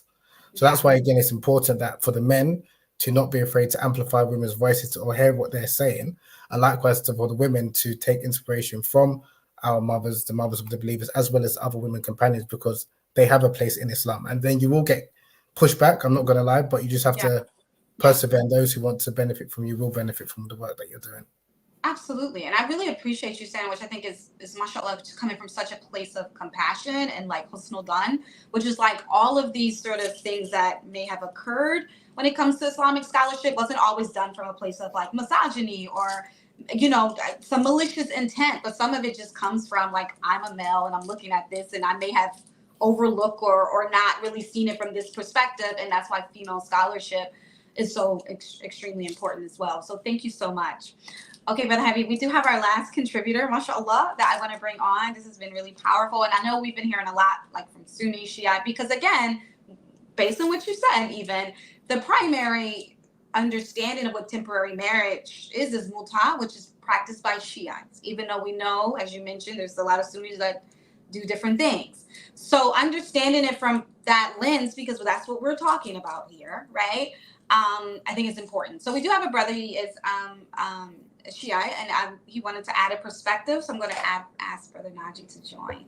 And he's, by the way, he's an attorney, so I hope he doesn't come in as an attorney. No, I'm joking. Assalamu alaikum, Brother Naji. How are you? Wa alaikum salam wa barakatuh. I'm good. Good. Glad to be here. Great, mashallah, great, alhamdulillah. So I know, Brother Naji, you're an attorney by trade, and mashallah, you are. I really appreciate you for coming on. I know you heard a lot of discussions. I know you probably have different feelings as it relates to what you did here. But first and foremost, I just want to understand your journey into Shia Islam. All right. Rabbi Shrach li sadri, wa yassir li amri, wa uqdatan lisani yafqahu qawli. Allahumma salli ala Muhammadin wa ali Muhammad. Bismillah. So I became Muslim in 2001, and up until 2018 or so, I would have considered myself a Sunni. And I was I mean, semi-introduced to Shia Islam early on, but I never studied it until later. And then when I began to study it, there were certain aspects that made, more sense to me. I felt like there's a lot of history, early Islamic history, that I was unfamiliar with, to the point where, to me, there was no explanation for it other than, some people are hiding something and trying to sweep this away.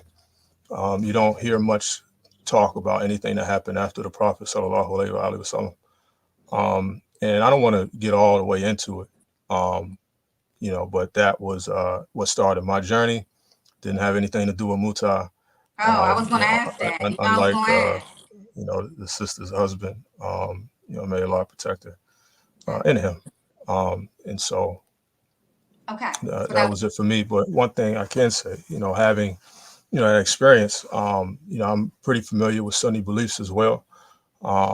And obviously there are some differences, such as the one that we're discussing. But at the end of the day, all of us firmly believe in La ilaha illallah Muhammadan Rasulullah. All of us firmly believe that our Prophet Muhammad sallallahu alaihi wasallam is the last and final prophet, the best example, and that we are obligated to follow, his sunnah as best we can. We may differ on the best resources to refer to for that sunnah, but nevertheless, our akhirah depends on it. I really appreciate you saying that. Thank you so much. Really appreciate that. So, okay, Naji, let's just get straight to it. So, you've heard a lot of what we've been talking about. I've heard everything that y'all been talking about. Okay. So, I would like to get an understanding from you as it relates to the perspective of what we're understanding mutah being a relationship for sexual gratification. As a Shia Muslim man, is that your understanding of what it is? I think that's part of it, or it can be part of it. Okay. But it's, just like a, regular marriage, you're making a contract, of an exchange. So just like one person can say, oh, you're just in it for the sex. Another person can say, well, you're just in it for the dowry, so whatever the case may be. So, ultimately, it's a contract. The, differences between a mutah nikah and a regular nikah. Well, first of all, let me back up and say this, because I think all of us can relate to this experience. All of us Muslims who are listening or who may listen later, all of us have probably been in a conversation with a non-Muslim where they started talking about polygyny and saying all kinds of ridiculous things based on their own imagination, based on their own biases, and not rooted in the truth as we understand it. And so when I listen to Sunnis discuss this topic, often that's how it sounds to me. You're just pulling out a bunch of worst case scenarios, some of which may have happened. But nevertheless, like that's what it is. And so I do want to, introduce you and our listeners to, open your minds a bit and view mutah in the same way as we view polygyny, as something that's a part of Islam. Some people practice it, some people don't. Some people prefer it, some people would never do it. Mutah falls in that category. Now, obviously, for Sunnis, most Sunni jurists would tell you that it's haram. And if you follow Sunni jurists or a school that says it's haram, then you should probably follow that. And in fact, it is part of the necessity of the contract that both people believe in its validity. So you can't go around loosely explaining mutah to somebody and then thinking you have a valid contract. They both have to understand the contract. And they both have to, if nothing else, believe in its validity, as something that's halal. So, like the case we heard with the sister Rachel, that wouldn't be valid from the Shia perspective, where the brother is presenting it to her, and she's Sunni, and she's just trying to. You get what I'm saying? Do you remember her story? Yeah.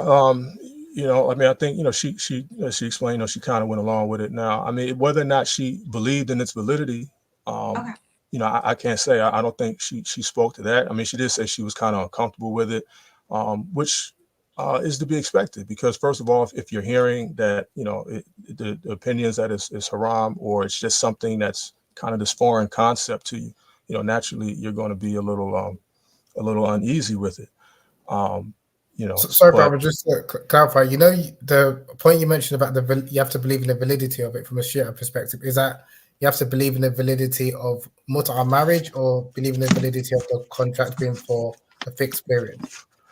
Well, both. So, so in order to conduct a regular nikah, as we all know, you got to have, two, consenting adults, more or less, wali and stuff like that, but more or less two consenting adults. You have to have a dowry, and you have to have, an agreement between the two people. Likewise, with a mut'ah, you have to have two consenting adults. You have to have a dowry, and you have to agree upon the time period. It has to be very specific. It can't be some open-ended thing. And some scholars will say if the time is left out and it's open-ended, then it actually reverts to a regular nikah. And so, that's very important. As was mentioned, the rights that automatically come along with it are not those of a nikah. Whereas with a nikah, you then become, by virtue of the marriage, the man is entirely responsible for the maintenance of his wife and his family, food, clothes, shelter, amenities, etc. And in exchange, he's granted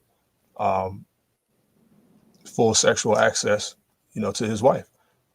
That's when you boil it down, like that's what it is. And you could even say when you boil it down, it's an exchange of goods for services, no matter how you look at it. And so people can call that prostitution too. Now, there are other things that we expect going into the marriage as far as love and obviously also kindness is required and things of that nature. But there are a lot of things that we like to come along with the marriage that aren't, from a legal standpoint, part of the deal. And I heard the brother Connie talking about how, sometimes we get into these legalities and we leave the morality and the ethicism behind. And so, I agree that we shouldn't do that. But the point is, when we're talking about any kind of marriage, there are very limited fundamental things that are part of it. And with the mut'ah, as the woman, the sister did a moment ago, explain how she made some specifications to the mut'ah contract. You're allowed to do that. And so you can construct and negotiate the mut'ah marriage however you like, along with the time period, what all goes into it, as far as the expectations, agreements, obligations that either parties agree to. So it's very malleable in that sense. And so for some, it can be attractive for that reason, because you can begin to like hone it to your level of comfort. So, okay, Naji, I appreciate you. Okay, mashallah. And this is, I don't know if this has been done, like a Shia Sunni conversation, mashallah, but I think it's important. But to be honest, Naji, in many cases, and I know you said something powerful, which is like we often like to speak of the worst case scenarios, so I get that. But it's really difficult to not see it as something that primarily benefits the man if he is, in a lot of these cases, already married, and he's kind of like, he doesn't have to tell the first wife. I mean, am I understanding this right? Because you can correct me. I don't know if that's a lot of the cases. Sorry? First of all, I mean, you said maybe a lot of the cases you're familiar with. Is that what you mean? Yeah, that's fair. Or a lot of the cases, period. Okay. I would say a lot of cases I'm familiar with. That's fair. All right. Well, I'd say this too, because, if the problem is that we've got a lot of scoundrels in our community, unfortunately, and riffraff. And so they can make a mess of any situation. For those anyone who's listening now, listening later, I'm sure you can, perhaps even from your own personal experience, definitely from seeing the experiences of others, there are horror stories that have taken place, and I'm a subject, based within a regular so-called permanent marriage that didn't turn out to be that permanent either. Agreed. And so the divorce rate in our community is probably more than 50%. And so it's not mutah. That's some. But is the perspective that you said, and forgive me, Naji, you know, I know you're going to put on your attorney cap, so don't annihilate me, okay? I just really want to know. From the perspective that you offered, where you were like, it's like exchange for goods and services, I'm just curious if that perspective in general, which, I mean, to me as a woman, I'm just being honest, it sounds a bit callous and like. No, it does. That's what I'm saying. If you is boil that it what down, comes along with this? no, I'm saying, and from the perspective of, and that's why I refer to what Brother Condi said too. You know, just from the legalism, like we don't want to separate just the legalism, you know, from the emotional part of things. I'm not suggesting that. I'm just saying that when you boil down the very base part of what marriages are, that's what they are. But in this time and place, it comes a little bit different. But we also got to keep in mind that this is a universal religion for all times and places. So at this point in time, things are a bit more, you know, sophisticated. Expectations are higher, but you pick another time and another place, and it could be a little bit different. But right now, yes, we are looking for love. We're looking for companionship. We're looking for, you know, affirmation, validation, protection. We're looking for so many things within the marriage, and that's fine. That's great. You know, that we can have that we can expect that we can want that. But I'm just saying that, and these are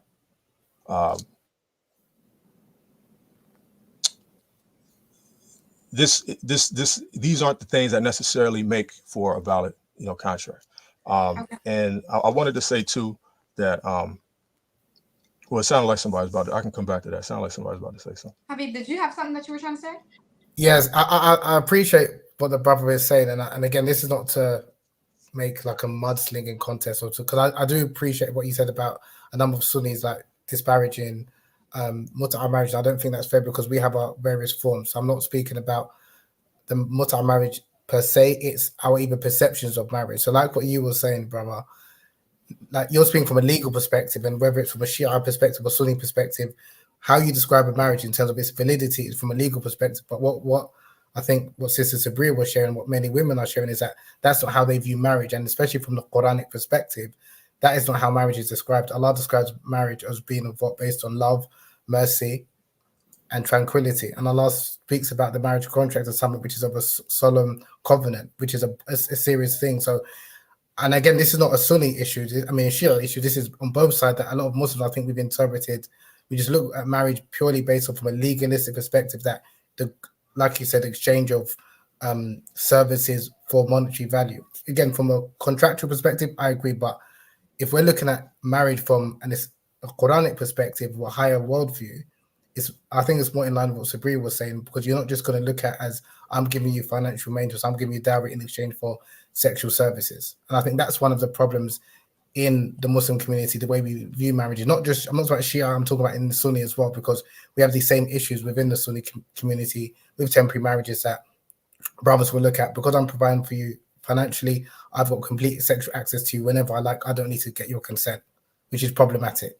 You know, I'm just saying that's what I'm just talking about. The way we view marriage, it shouldn't just be pure from and I know you're an attorney, from a legalistic perspective. I just think we need to subscribe to higher ideals. I think that's one of the challenges we have as Muslims, especially like you mentioned. Yeah, I absolutely agree. You know, so I don't want to take, you know, anyone to take my comment as, you know, just in a vacuum or by itself. I absolutely agree with you. And I think, you know, as the Quran describes, like these are things that Allah blesses the marriage with and will begin to put into the marriage, you know, as it grows and as it flourishes. So I think that's one of, you know, certainly one of the blessings that comes along with it. I think. And from your perspective, Naji, like Shias, they have their perspective, like you guys have your position. It's like you have to follow a particular thing, and you guys are following everything as it relates to Shiaism, correct? But how do you guys, or how do you feel when someone who says they're Sunni, because I've had situations that I personally have dealt with where people are Sunni, but they're like, well, I take the position of the Shiite when it comes to mutah marriage. And it's like, it's not really, it's kind of done hodgepodge and all of that sort of stuff. and all of this sort of things you guys believe are not put in place, is that would be considered invalid from your perspective, right? Like from the perspective of Shiite, right? It wouldn't be considered invalid if they if they believe it.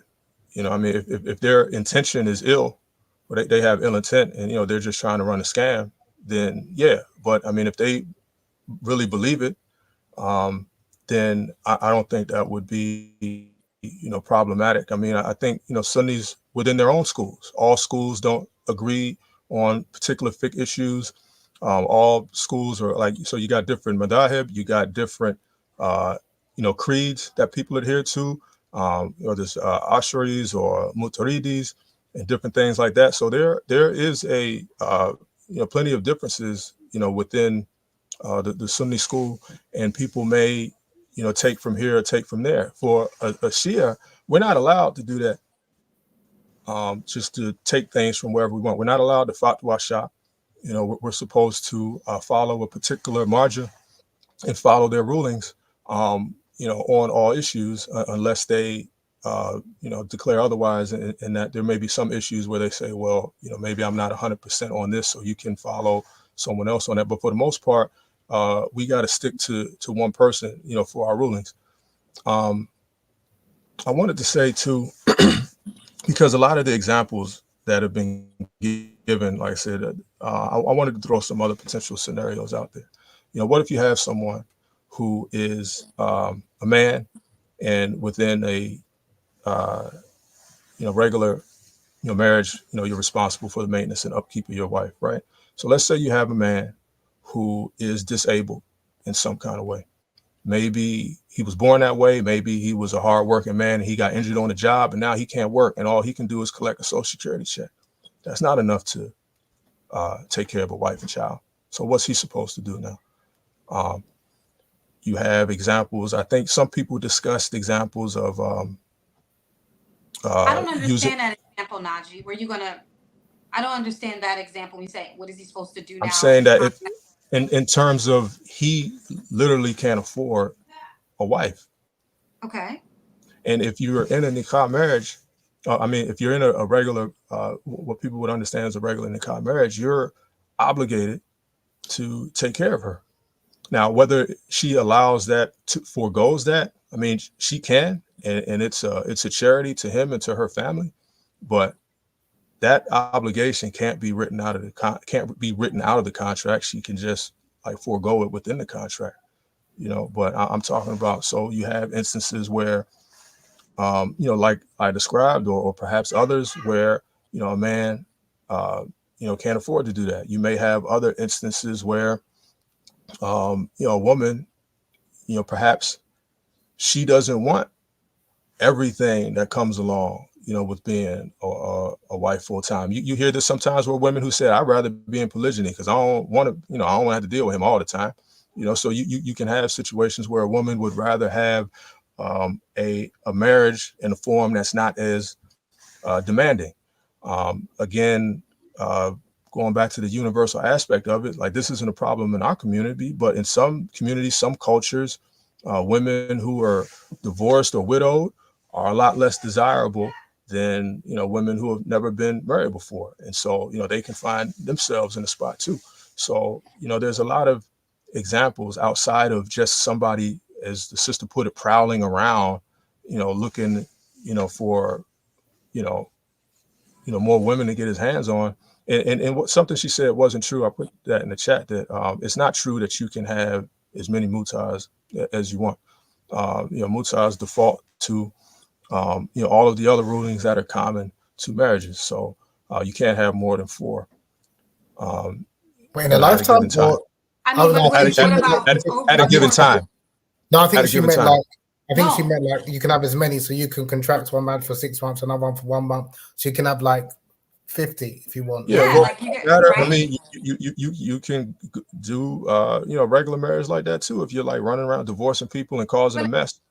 You can, but that's not the standard. What we're saying is that with the mutah, and again, this is not about arguing about. I mean, mutah is mutah, right? In the Shia, but yeah, I guess what was said was that you can, if you do a 2-day one, and then you do a 3-day one, and I mean, some people do it like that, correct?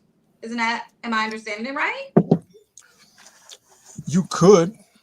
I mean, I can't speak to like anyone I know personally who, did things that way. People I've known personally were, usually in, what you could describe as a committed relationship, for however long it lasted. But I haven't known anyone who's just going and sleeping around as much as they can. Brother, Because let me. Go ahead. You can finish your point, Naji. Go ahead. It's just from Laws of Islam by Ayatollah Modersi. And talking about mutah, it says, if either party knows that the other is insincere in the agreement and is only searching for pleasure or money with no intention of adhering to the spirit of the contract, then it is not an agreement of temporary. Then this is not an agreement of temporary marriage. In other words, it's not valid or what it was intended for. And so he goes on and just describes other situations where, if people have, ill intentions, like this is something, for the believers to use. This isn't something for, just like the Quran says, what's it say? The fornicator is for the fornicator, the adulteress is for the adulteress. Like, so if you're a sincere believer, then, you should only be dealing with others of your ilk. Okay, got it. Brother Akani, did you want to say something before? Yeah, I was just wondering, brother, do you see mut'ah marriage as like net positive or net negative generally for like the Muslim community? Like overall? Yeah. Overall, yeah. Overall, I would say that, anything that Allah, has given us, has the potential to, be towards our benefit. I mean, I guess one of the problems is that you're describing is that, you have people trying to use something that the majority of the community says that you're not supposed to be using, but, ultimately, even in the instances where it may appear to be being abused because of some of the emotional harm that people cause in the way that they're operating, if nothing else, the people involved, assuming it's a valid contract, they're protecting themselves from sin. And, ultimately, like that is a net positive, because if you're able to remove that stain of sin from the community, like, these are major kabair that we're talking about when we talk about zina and stuff like that. And it has an effect, not just on the people involved, it has an effect on the community too. It damages the community, even in ways that we can't see. And I'm sure, a lot of our listeners, may also see our children, our teenagers, our young adults, just running around doing anything. And they having boyfriends, they having girlfriends, they're just doing what the other dunya kids are doing. And so I think it would be a net positive. Okay, sorry, I didn't mean to cut you off. I was just going to say, I think it would be a net positive to at least, get them to stop committing, zina, and give them another way to operate. Like, even if it did end up looking kind of janky, like what you're describing, especially if they're doing it anyway, at least you're removing the sinful part. And once you do that, because as we know, when you begin to do sin, you stain your heart, you veil your sight, you cover your nur. So at least if people are protecting themselves from sin, then inshallah, their heart can become more open to other forms of instruction and how to conduct themselves. So this is where I'll somewhat disagree, in a sense of someone can do something that is technically or legally halal, but because of the destruction that it can cause, you can still incur a sin. Again, maybe I'm speaking from a Sunni perspective, what I've understood. No, I mean, I think if you're lying, not only that, the reason why I said, and I'm not only speaking about temporary marriage, I'm speaking about even in the context of a so-called permanent marriage, because there's a tradition that the Prophet, peace be upon him, he said that Allah dislikes or Allah hates those who are the tasters of the men and the women, those who marry and divorce. And this is not within the context of a temporary marriage. This is people who marry women to fulfill their desires, shortly thereafter divorce them, married repeatedly. So they're doing, technically, it's halal. So it's a legal marriage, then they divorce, but it's causing destruction. And that is not something that is Islamically good, or like it's a sin. especially if you know what you're doing. So I'm not speaking. So, but if you were to ask any Muslim scholar or jurist, he will say all of those marriages were legal. So he can't say it's a sin. But if the person knows, especially like if you know that most likely than not that what you're going to do is going to engage into further harm, then the same way, even as when we talk about polygamy, Allah speaks about if you fear that you're not going to be just between the multiple wives, you can't marry more than one. But legally, a scholar won't be able to tell you you are not able to, fulfill the conditions of polygamy because you own an X amount. Do you understand what I mean? So I'm just that's why I just think as Muslims, rather than just looking at reducing the religion purely to the legality of what jurists have said in terms of what makes a marriage contract valid or not, and what they've considered a valid contract is therefore without sin, you can still be doing something that is unethical, immoral, and still be getting the sin of Allah subhanahu wa ta'ala, especially if the person knows what they're doing. And I'm speaking to that. I'm speaking about. Can I just pause the brothers? I'm sorry. Thank you guys. So I just need to say this. I know we're going back and forth, and mashallah, this is really not intended to be a legal discussion, right? Mashallah, because to be honest with you, I have zero interest to argue with the Shia perspective. Like, as you mentioned, Naji, I can truly respect that. Like, if you're Shia, this is your perspective, you're following your rulings, marhaban, right? The Sunni, this is your perspective, you follow your rulings, marhaban.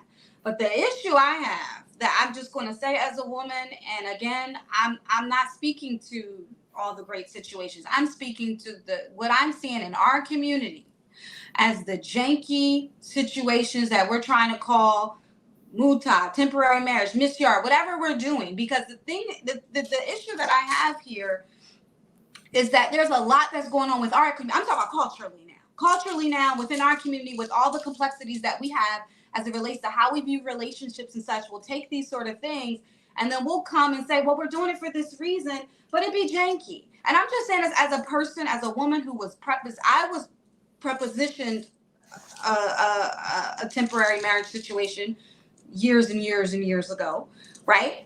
And it was janky. It was janky. And what I mean by that is that you're having this whole, oh, it's legal and let's do it like this and it's what you want, etc. But the reality is, you got a whole wife that is in the dark. She thinks she's the only wife that you're about to deceive right now. You're about to come over here and propose, and you have some idea that it can be something beneficial because you're trying to offer something.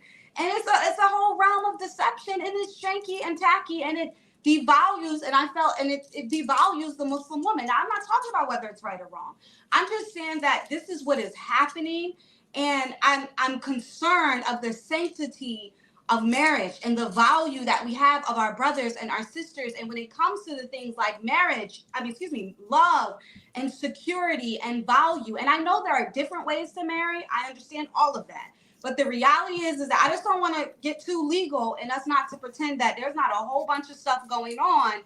And again, I'm going to emphasize in our community, and there's a lot going on outside the community, because I heard from all people from all around the world that is pretty problematic. And we're using this as a gateway to just do what we want. And I just have to say that, because that's just have to say. And I'm a woman speaking, I know I'm with two brothers, but that's just my perspective, and I just think it's a problem. Your valid voice. No, that's a valid voice. And no, thank you for saying that. I think Brother Naji, he mentioned in the beginning about there's a lot of scoundrels in our community. So, and I think that ultimately is what the issue is, because whether someone is a Shia, a Sunni, or what have you, if people have got that mindset, they're going to deceive. They will do it within a Sunni framework or Shia framework. And I think that's more of the issue is about not having that mindset, and kind of, like you said, protecting the sanctity of marriage. Because I think that's probably the most important thing, rather than speaking about the legality of what type of marriage is like valid or not. But and to speak to, thank you, Brother Habib, and to speak to your point, Naji, I know based on what the sister Ruqayya just shared, that there are cases in regards to mutah and stuff that appears to be very beneficial to the sister that we don't hear about. But a lot of the other stuff that's coming through is something that's very devaluing to us as women. And I just find it problematic, and I don't think we should put a pretty bow on it. But I do like the idea that you said, like, follow, if you're Sunni and it's the majority of scholars say it's haram, don't do nothing janky. Follow your positions and try to obey Allah and be honorable and have a higher moral code. Because honestly, like, I just think the devaluing diminishing human relationships to sex all the time. It's just, I mean, it's old. It's played out. Nobody wants to feel that way. It's corny. You know what I'm saying? Like, I'm just being honest. I mean, and I know, Brother Naji, I hope you don't mind what I'm saying. No, absolutely not. Okay. I'm a fan of the show. But yeah, but I did want to, definitely agree with what Brother Habib was saying too about, I didn't mean, again, when I was talking about avoiding sin, then yes, that was the particular sin related to sex. But obviously, if you're doing lying, you're being manipulative, you're being unkind, you're being, any manner of other things, then those are all, deeply problematic things. So I definitely wasn't trying to, suggest that those were, unimportant. I was just speaking to, what I was speaking to. I know. And this Yeah. is not to you guys, because mashallah, I have a lot of respect for both of you. And you know this. So this is not to anyone that I'm not speaking to you. I'm just saying it in general, because I just wanted to drive home a point that a lot of sisters, and this is not just about sisters. I think sisters, because there was actually more brothers that inboxed and was like, "Wow, is this really a thing? I'm really surprised, and what's really going on?" So I think equally there's things going on. And I heard from more sisters saying that they would prefer to do, not based on any ruling, but they would just prefer to do something temporary to avoid committing to people. So again, this is just out there. Yeah, But so I that's definitely there. appreciate you, Brother Naji. Oh no, I appreciate you as well. And I think I lost my train of thought earlier when I was saying, just like you have people who can use it as a pathway towards nikah on the front end for courtship. You can have people who can use it, exes who can use it to reconcile, which is where I thought the other sister was going with it. But it can be used that way. I also there was something in the chat. So I thought I should mention this too. And Brother Habib touched on it earlier when he was saying that from our perspective, it was Umar who forbade mutah and not the Prophet Muhammad sallallahu alaihi wasallam. I just wanted to, affirm that. And so, I mean, I didn't want to get into a hadith fiqh discussion because I'm not a hadith scholar, but, people want to go to sunnah.com. I think it was Shia Muslim 1405. There's some discussion there. Where I think it was Jabir ibn Abdullah who was saying that it was practiced during the time of the Prophet, it was practiced during the time of Abu Bakr, it was practiced during the time of Umar, and then it was Umar who ultimately banned it. Okay. Thank you very much. I deeply appreciate the discussion. I know it's not an easy discussion to have. It's not even easy for me. You guys, and I think what you're doing is important towards. But it's so hard.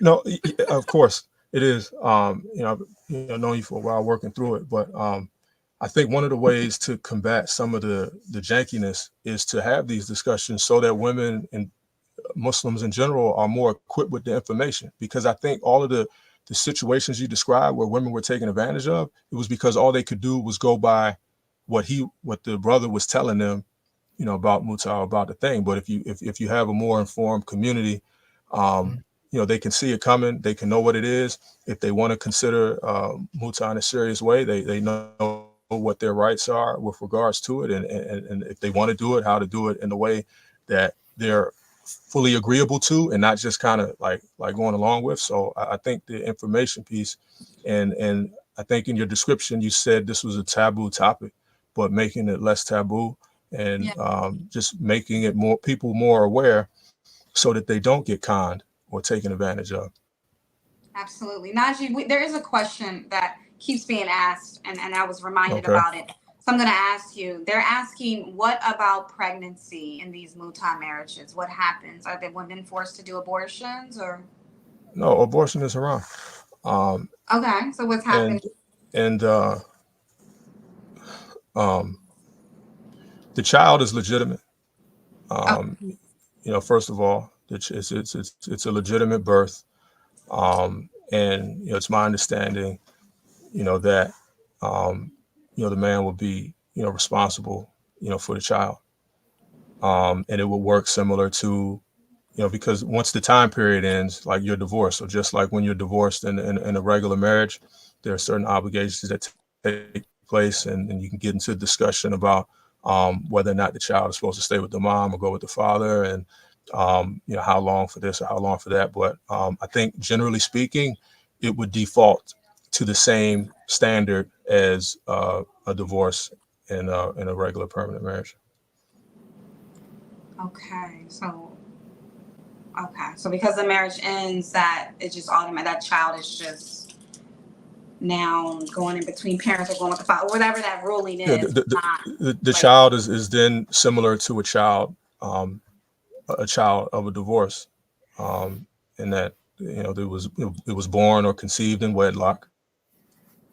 So it's a legitimate birth, and the child is then attributed to the father.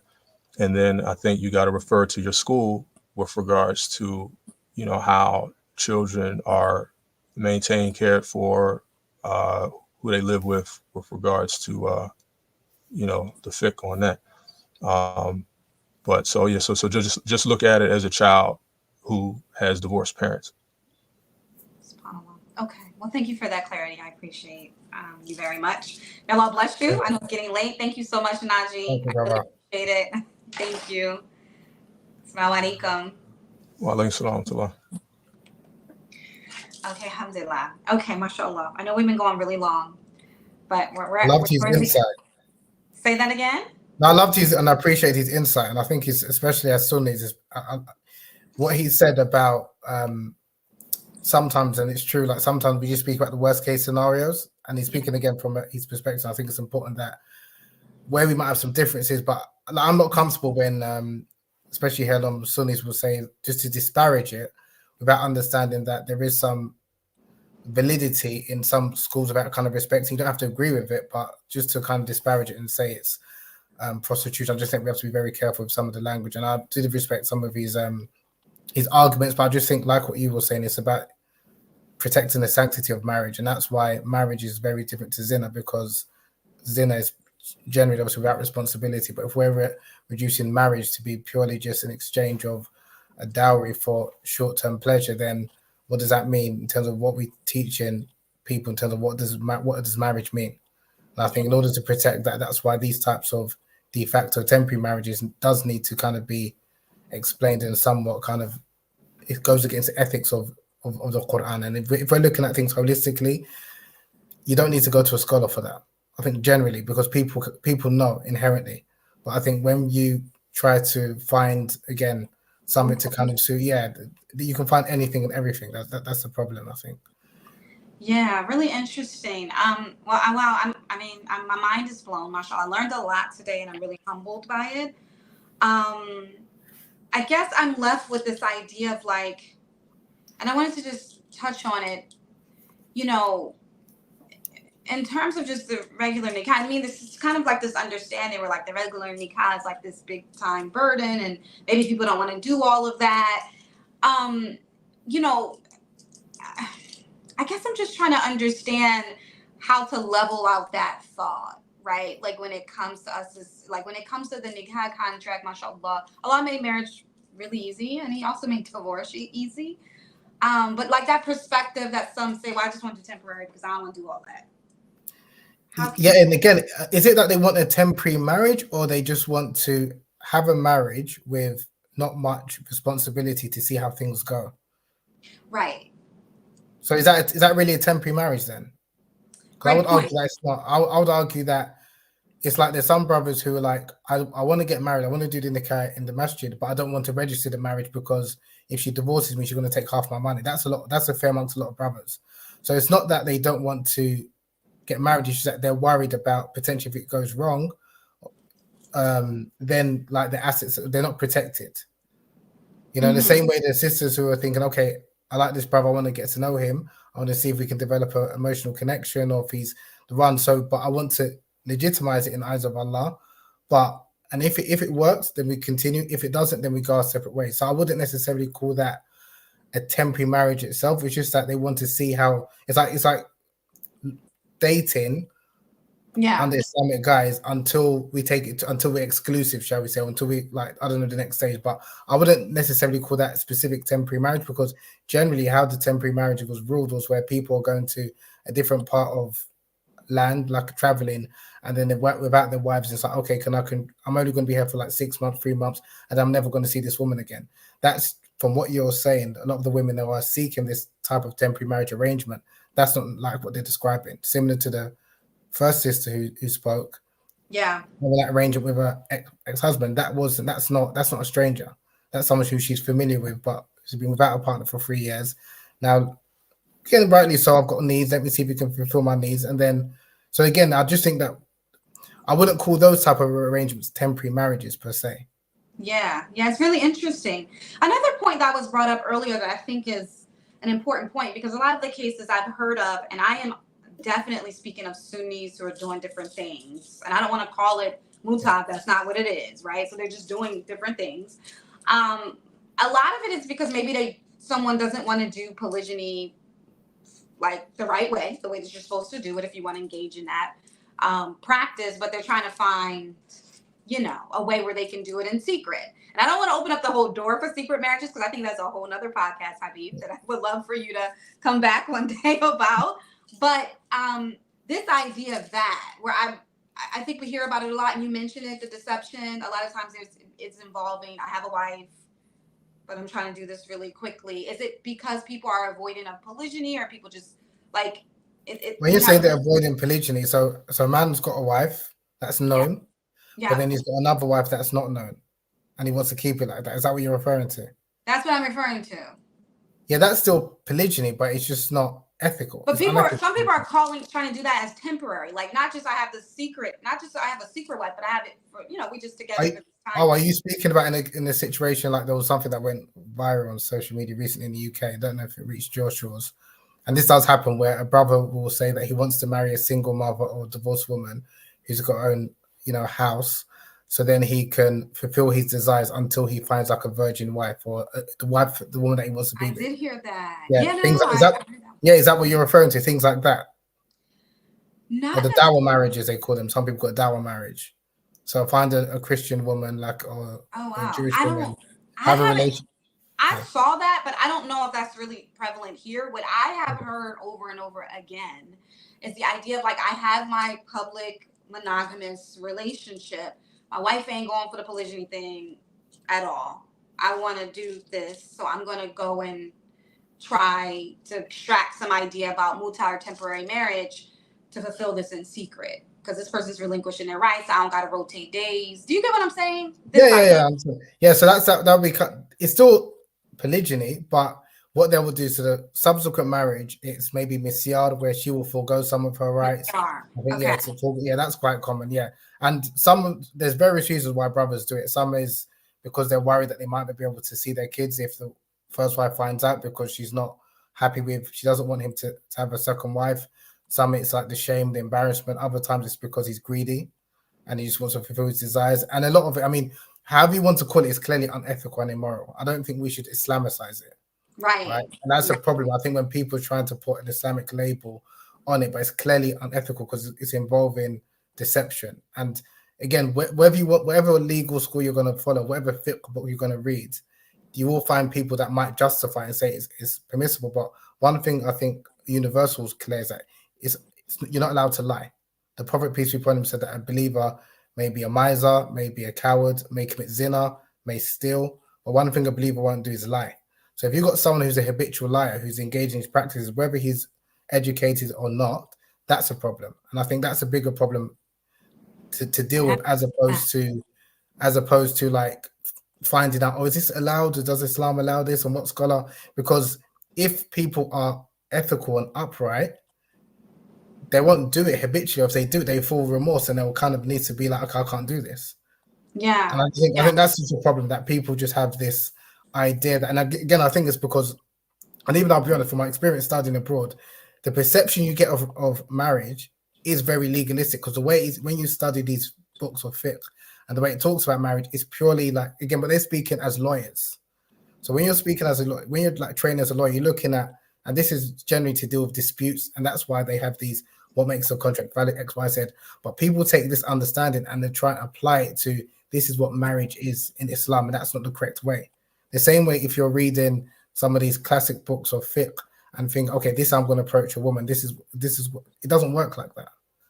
So that's the thing. I just think it's just to kind of, and again, it's not to throw away our fiqh, But it's just to understand, to expand and to even contextualize what's been said in the past and then know the climate that you live in now. But I think what happens is that a number of people, they've studied abroad and they literally just regurgitating statements of people that have said 500 years ago that doesn't apply, it's not applicable to a modern day context, and they're not dealing with real issues.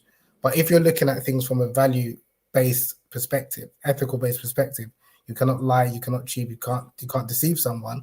You have the answers for all of these things. Like the man himself will know, but he's just trying to justify it for the sake of you know. Well, Brother Habib, mashallah, I'm just so thankful that you joined us this evening. My head is really spinning, to be very honest, mashallah. Right. It's a very complex topic, but you know what, Brother Habib, what I'm really, I guess you could say, I don't want to say troubled, but what I'm concerned about is something that the Brother Farouk mentioned a few moments ago, where he said, like, mashallah, like we've only scratched the surface, right, of like the complexities of some of the things that are happening. And us as, African Americans, we have, our own things. And like I said, we know other demographics. You mentioned the UK, and I've heard the UK can be buck wild in some regards. So we all have our stuff. And, I just have a deep concern with, like, I think the bulk of what I'm hearing you say, which is like, mashallah, like just kind of trying to extract Islam and apply it in a manner that kind of suits us, opposed to using it with the hikmah and the wisdom and the morality and the value systems that all is applicable with it. And, mashallah, Islam really came to reinstate our humanity. And I just, there's a lot that we have going on. I think one of the points that Brother Naji mentioned over and over is like, well, we have a very serious issue with zina. And I also think that's another point and another conversation. I think some of the sisters mentioned, like, I just gotta, I have to kind of fulfill my desires. Like, this is a real thing too. So it's just so deeply layered, right? Yeah, it is. Yeah. So I think we're gonna have to, like, definitely kind of have a part 2. And I think, like, maybe even, mashallah, the idea of, like, the concept of, like, secret marriages, or even just the marital crisis in general, has to be kind of talked through so we can better understand. But I do think we're leaving this discussion with a better understanding. And brother, if you can just clarify, just because I know we had a lot going on, from a Sunni perspective, our position on temporary marriages. It's haram. It's haram. Okay. From a Sunni perspective, yeah, completely haram. Okay. All right. Alhamdulillah. I really appreciate Can I say a little passage that I wrote for my book? Because this kind of ties into what we're talking about. What did you do? You said in your book, it's I said, can I read a small passage from my book? Because this ties into... Okay. Please. So I wanted to... Because this is what I wrote 10 years ago. Could you reference the book that you're reading from? Sorry? Oh, the Taste of Honey. So this was like... And this is when I was seeing a number of these, like, temporary marriage cases. So I said, advice to women, beware of wolves in sheep's clothing. Women should take heed of the advice of the Prophet, peace be upon him, and the eritologist scholars who spoke frankly about the nature of the male desire. Whether a man appears to be a pious Muslim or is knowledgeable about the deen, i.e. religion of Islam, he is still a man. A man's appearance or knowledge is not a reflection of his piety. Some of the most outwardly pious men are some of the biggest liars and reckless womanizers who take advantage of the vulnerability of countless women. They prey on them and take advantage of the woman's religious sincerity to have relations with them and soon discard them once they have satisfied their desires. This is a shameful practice and not in keeping with Islam, but is a reality which unfortunately does happen in some Muslim communities. It must be stressed that this is not the case for most men of religion, but there are most definitely a number of outwardly pious and knowledgeable religious men who behave in this manner. They use the religion as an excuse to sleep with women that they are not committed to, whether by way of marriage and or fornication. Therefore, it is incumbent upon every woman to take heed of this and not let her guard down just because a man appears to be religious. She should seek out his character and trust her instinct. A woman's instinct and heart will help her more than the words of many people who may be advising her. It is very unfortunate how many Muslim men have used polygyny as an excuse to marry multiple women solely for their own sexual desires, and soon thereafter they divorce these women, leaving them in a wretched condition. This disgraceful practice has not only caused great emotional and psychological damage to these women, but it has resulted in many women leaving the religion of Islam. So that's something that, again, because that was something that I saw, and that was like 10 years ago, and it's something that unfortunately is still an issue now. But alhamdulillah that, you know, we're trying to have these conversations and help, like the brother Naji said, about informing people so people can make better decisions, both man and woman alike. But it's good that you've done this, created this not only this platform but this discussion to kind of talk about it, because unfortunately it does happen more than we would like. I really appreciate that. That was a really powerful excerpt that you shared, which leads me to the next question about your books. If you could just kind of give us a quick preview of your books and like where we can purchase them to get more information, that would be really helpful as well. Yeah, so A Taste of Honey, which is the book I just read, A Taste of Honey, Sexuality and Erotomology in Islam. That's a book which looks at sexual ethics and the art of lovemaking. So what I wanted to do, or what I did in that book, is I wanted to understand the history of sexuality in Islam from the time of the Prophet, peace be upon him, and how Muslim attitudes towards sexuality changed. And then I wanted to draw inspiration from a number of Muslim scholars, such as As-Suyuti, who wrote a number of sex manuals, and a lot of those sex manuals were primarily directed at men, teaching men about the importance of women's sexual satisfaction. And he drew inspiration from like the Kama Sutra from India, ancient Greek philosophies, and the approach of many of the Muslim erotologists was very different from the Muslim fuqaha. So the jurists generally were kind of looking at, they prioritize male pleasure, whereas a number of the erotologists prioritize women's pleasure, and they were teaching men that no, the onus is on you to ensure that the woman feels safe and satisfied, whereas it's kind of a different approach to like the jurist. So that's what A Taste of Honey is about. Like you mentioned earlier, it can be quite a historical. I wanted to give so many evidences and it's great. From some of the Prophet, peace be upon him. So some people found that book quite a difficult read, to be honest. I didn't realize. So then I released a Women of Desire. Women of Desire, I can't remember what it's called. A Guide to Passionate Love and Sexual Compatibility. That came out in a couple of years ago. So it's a more concise an account mainly aimed at Muslim women about intimacy, desire problems, orgasm problems, because I've received a number of messages. And I was thinking, I answered a lot of those questions in A Taste of Honey, but I think a lot of people found it maybe too difficult to read with a lot of the information. So that's a more concise account, and it has practical advice and recommended reading as well. And then another book, Kunyaza, which is about an ancient African practice to help women experience sexual climax and orgasm, or squirting, however you want to call it, within obviously a relationship, marriage relationship. And that's the book that is interestingly more popular amongst Muslims. And I always wonder, it's because maybe I didn't mention Islam and Muslims? And that's also, I don't know if I want to hear your thoughts actually whilst we're here. I've noticed that for a number of Muslims, like when I was writing or targeting Muslims, there were reticence to kind of hear about intimacy, sexuality, and this and the other. But when I speak from a non-religious perspective and speaking generally, like from a culture perspective, a number of those same Muslims are now more comfortable to kind of hear either what I've got to say or hear from some non-Muslims. Now, why do you, I mean, have you found something similar? And I'm just wondering why that is from your perspective. So the question again is that when you present some of these more difficult topics, Muslims are more, right? From an Islamic perspective? From a so-called Islamic perspective, of our Quran, a hadith, a Muslim scholar, it's like, but then if I were to say it from a non-Muslim perspective or secular or cultural perspective, those same Muslims are more engaged. I'm trying to understand.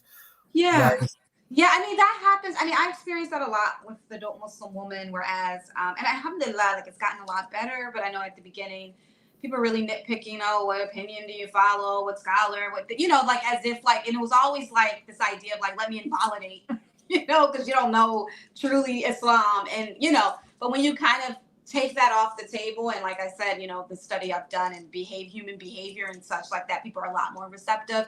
And I think it's just the way we've been conditioned to learn the deen. I think, like as you mentioned, like we've been conditioned that it's like, like I said, this legal argument, this is right. And that's we understand, mashallah, like the scholars, they do that all the time, like take this position, not that, that's their job. That's their legal job. Just like a lawyer, that's what he does.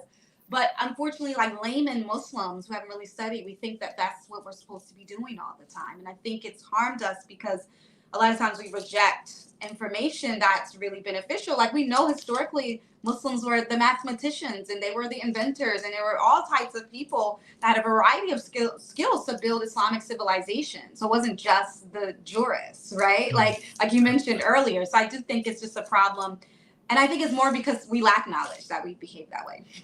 No, great point. And what would you say to empower or inspire, especially a young Muslim woman who maybe is looking at you and thinking, okay, how do I become that lion heart, that courageous, brave woman that is?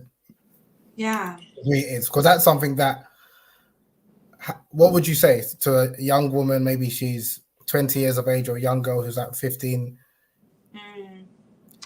MashaAllah, I think education is power. And I think that like being really, educated is really important. And I think good mentorship is important, mashallah, like good rearing. I really believe in tarbiyah, like rearing. Mashallah, we're reared by our parents.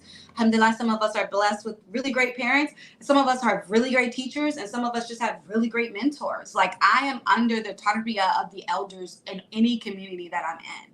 The elder women rear me. Like it never stops. And I think that and if you really pay attention, if you're a Black woman and you really pay attention to elder Black women, they're very unapologetic and they're the most courageous and resilient women ever. And I think like a lot of just, even if I can speak personally of some of that, resiliency came from being willing to be humble enough to go under the tarbiyah of those before us. And I think that's our tradition. There's certain things historically, even as African people, like, the village aunties and stuff, and I don't mean the actual village auntie, our friend Angelica, but you know what I mean? Like, we would sit at the feet of them, and I think that's a lost art. And I think, like, many of us were like, sometimes we're really scared, but the point is that those before us have seen it, have done it, and a lot of times that fear is gone. So go under their tarbiyah, be willing to be reared, be willing to be corrected, be willing to be guided, be willing to be mentored, and I think that's really important for women, and women need to be under the tarbiyah of other women, not men. And I said it. And what advice would you give to brothers, both young and old? Oh man, I don't like giving advice to the brothers. I don't like it, but I would just. Can I ask you instead? Do you mind? Like, I just feel like I can answer, but I can answer, but I mean, my question is that why do you feel like you can't give advice to brothers, but that brothers will be more than happy to give advice to women? I think we live in an interesting time where women do hold a lot of power, and I really think women have the mic in this age and time, and I think that in some of these spaces, women tend to dominate, and they tend to sort of try to, especially like in a therapeutic space, which is where I reside. And I think that has done some damage. And I think that we should be more in the spaces of we should be more in the arena. Like as a woman, I want to allow space for men to be their own leaders. And actually, I personally feel led by male leadership. Like I feel like I have a father, I have 5 brothers. So I don't really like to be like, I think brothers should. I can only say as a perspective of a woman of maybe this is what would be sort of supportive to us.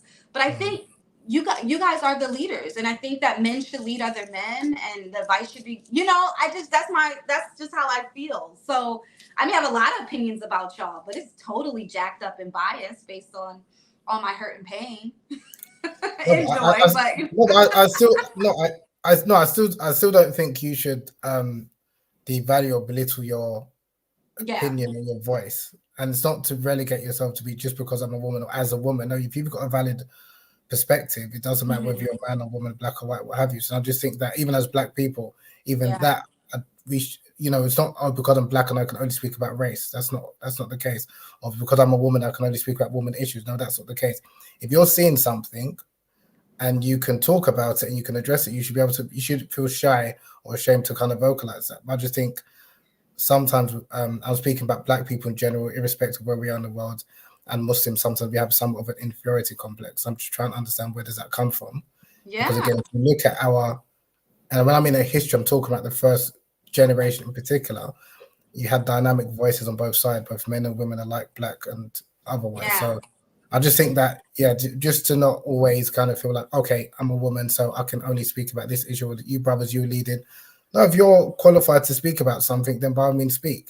And you find that with a number of the scholars, the male scholars, they did take advice and they did cite a number of the women. So it wasn't this idea that women were just locked away and they just only could speak about menstruation and things like that. That's problematic.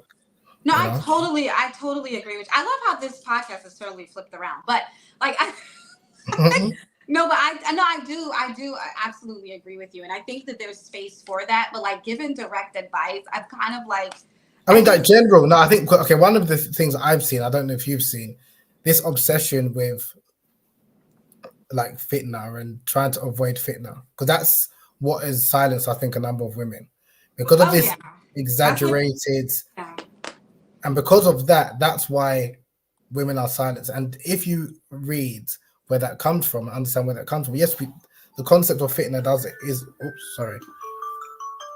So it's time for Fajr. Sorry. So the concept of fitna, of course, exists in our tradition. The concept of haya, modesty, exists in our tradition. How it's being used, and I would argue weaponized, that's the problem. And that's what people aren't able to differentiate, because yes, we have these Islamic concepts, but again, how people use it, so women don't feel that they have a voice, they can't contribute. And then you have some brothers who have, I don't know how to describe it, whether you call it sexual schizophrenia, where anytime they see a woman, it's kind of seen as, oh my God, it's just ridiculous, and it's performative. A lot of it's performative piety, especially if you're living in the West, if you're living in America, the UK, you're going to be interacting with women, and to have this idea that you cannot control yourself, that's just, again, you're doing a disservice to the religion, because do you honestly believe that what it was like during the time of the Prophet, peace be upon him?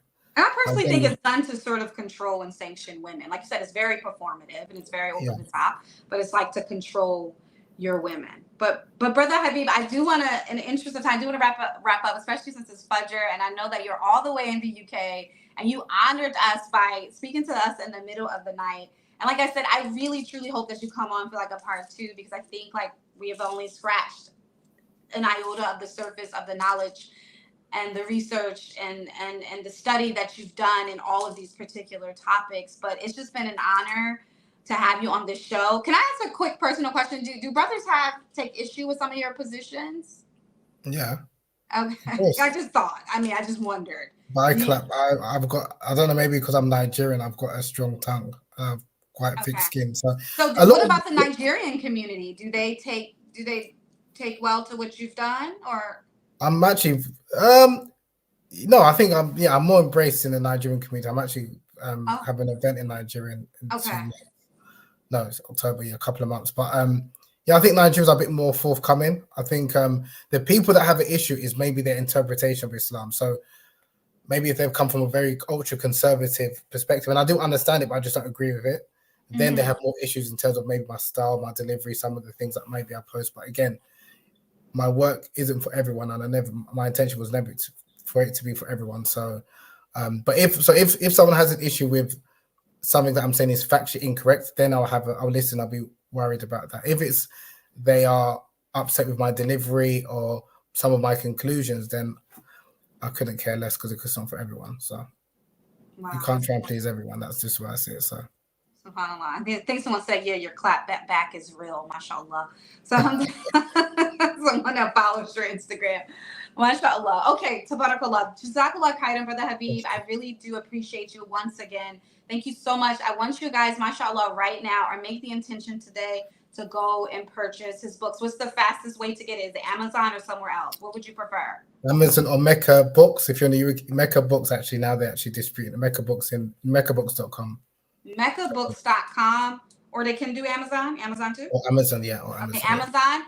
I really want you to go and purchase these books that he just suggested, mashallah, and support this brother, right? Support his work. And like I said, this is just an incredible read. And I suggest it for all of you guys' library. It's something that is a must for your library. So go ahead and do that now. Thank you so much, Brother Habib. May Allah bless you. May Allah increase you. Inshallah. Thank you so much for coming on the Dope Muslim Woman podcast. Jazakallah khairan. Assalamu alaikum wa rahmatullah. Wa alaikum salam wa rahmatullah.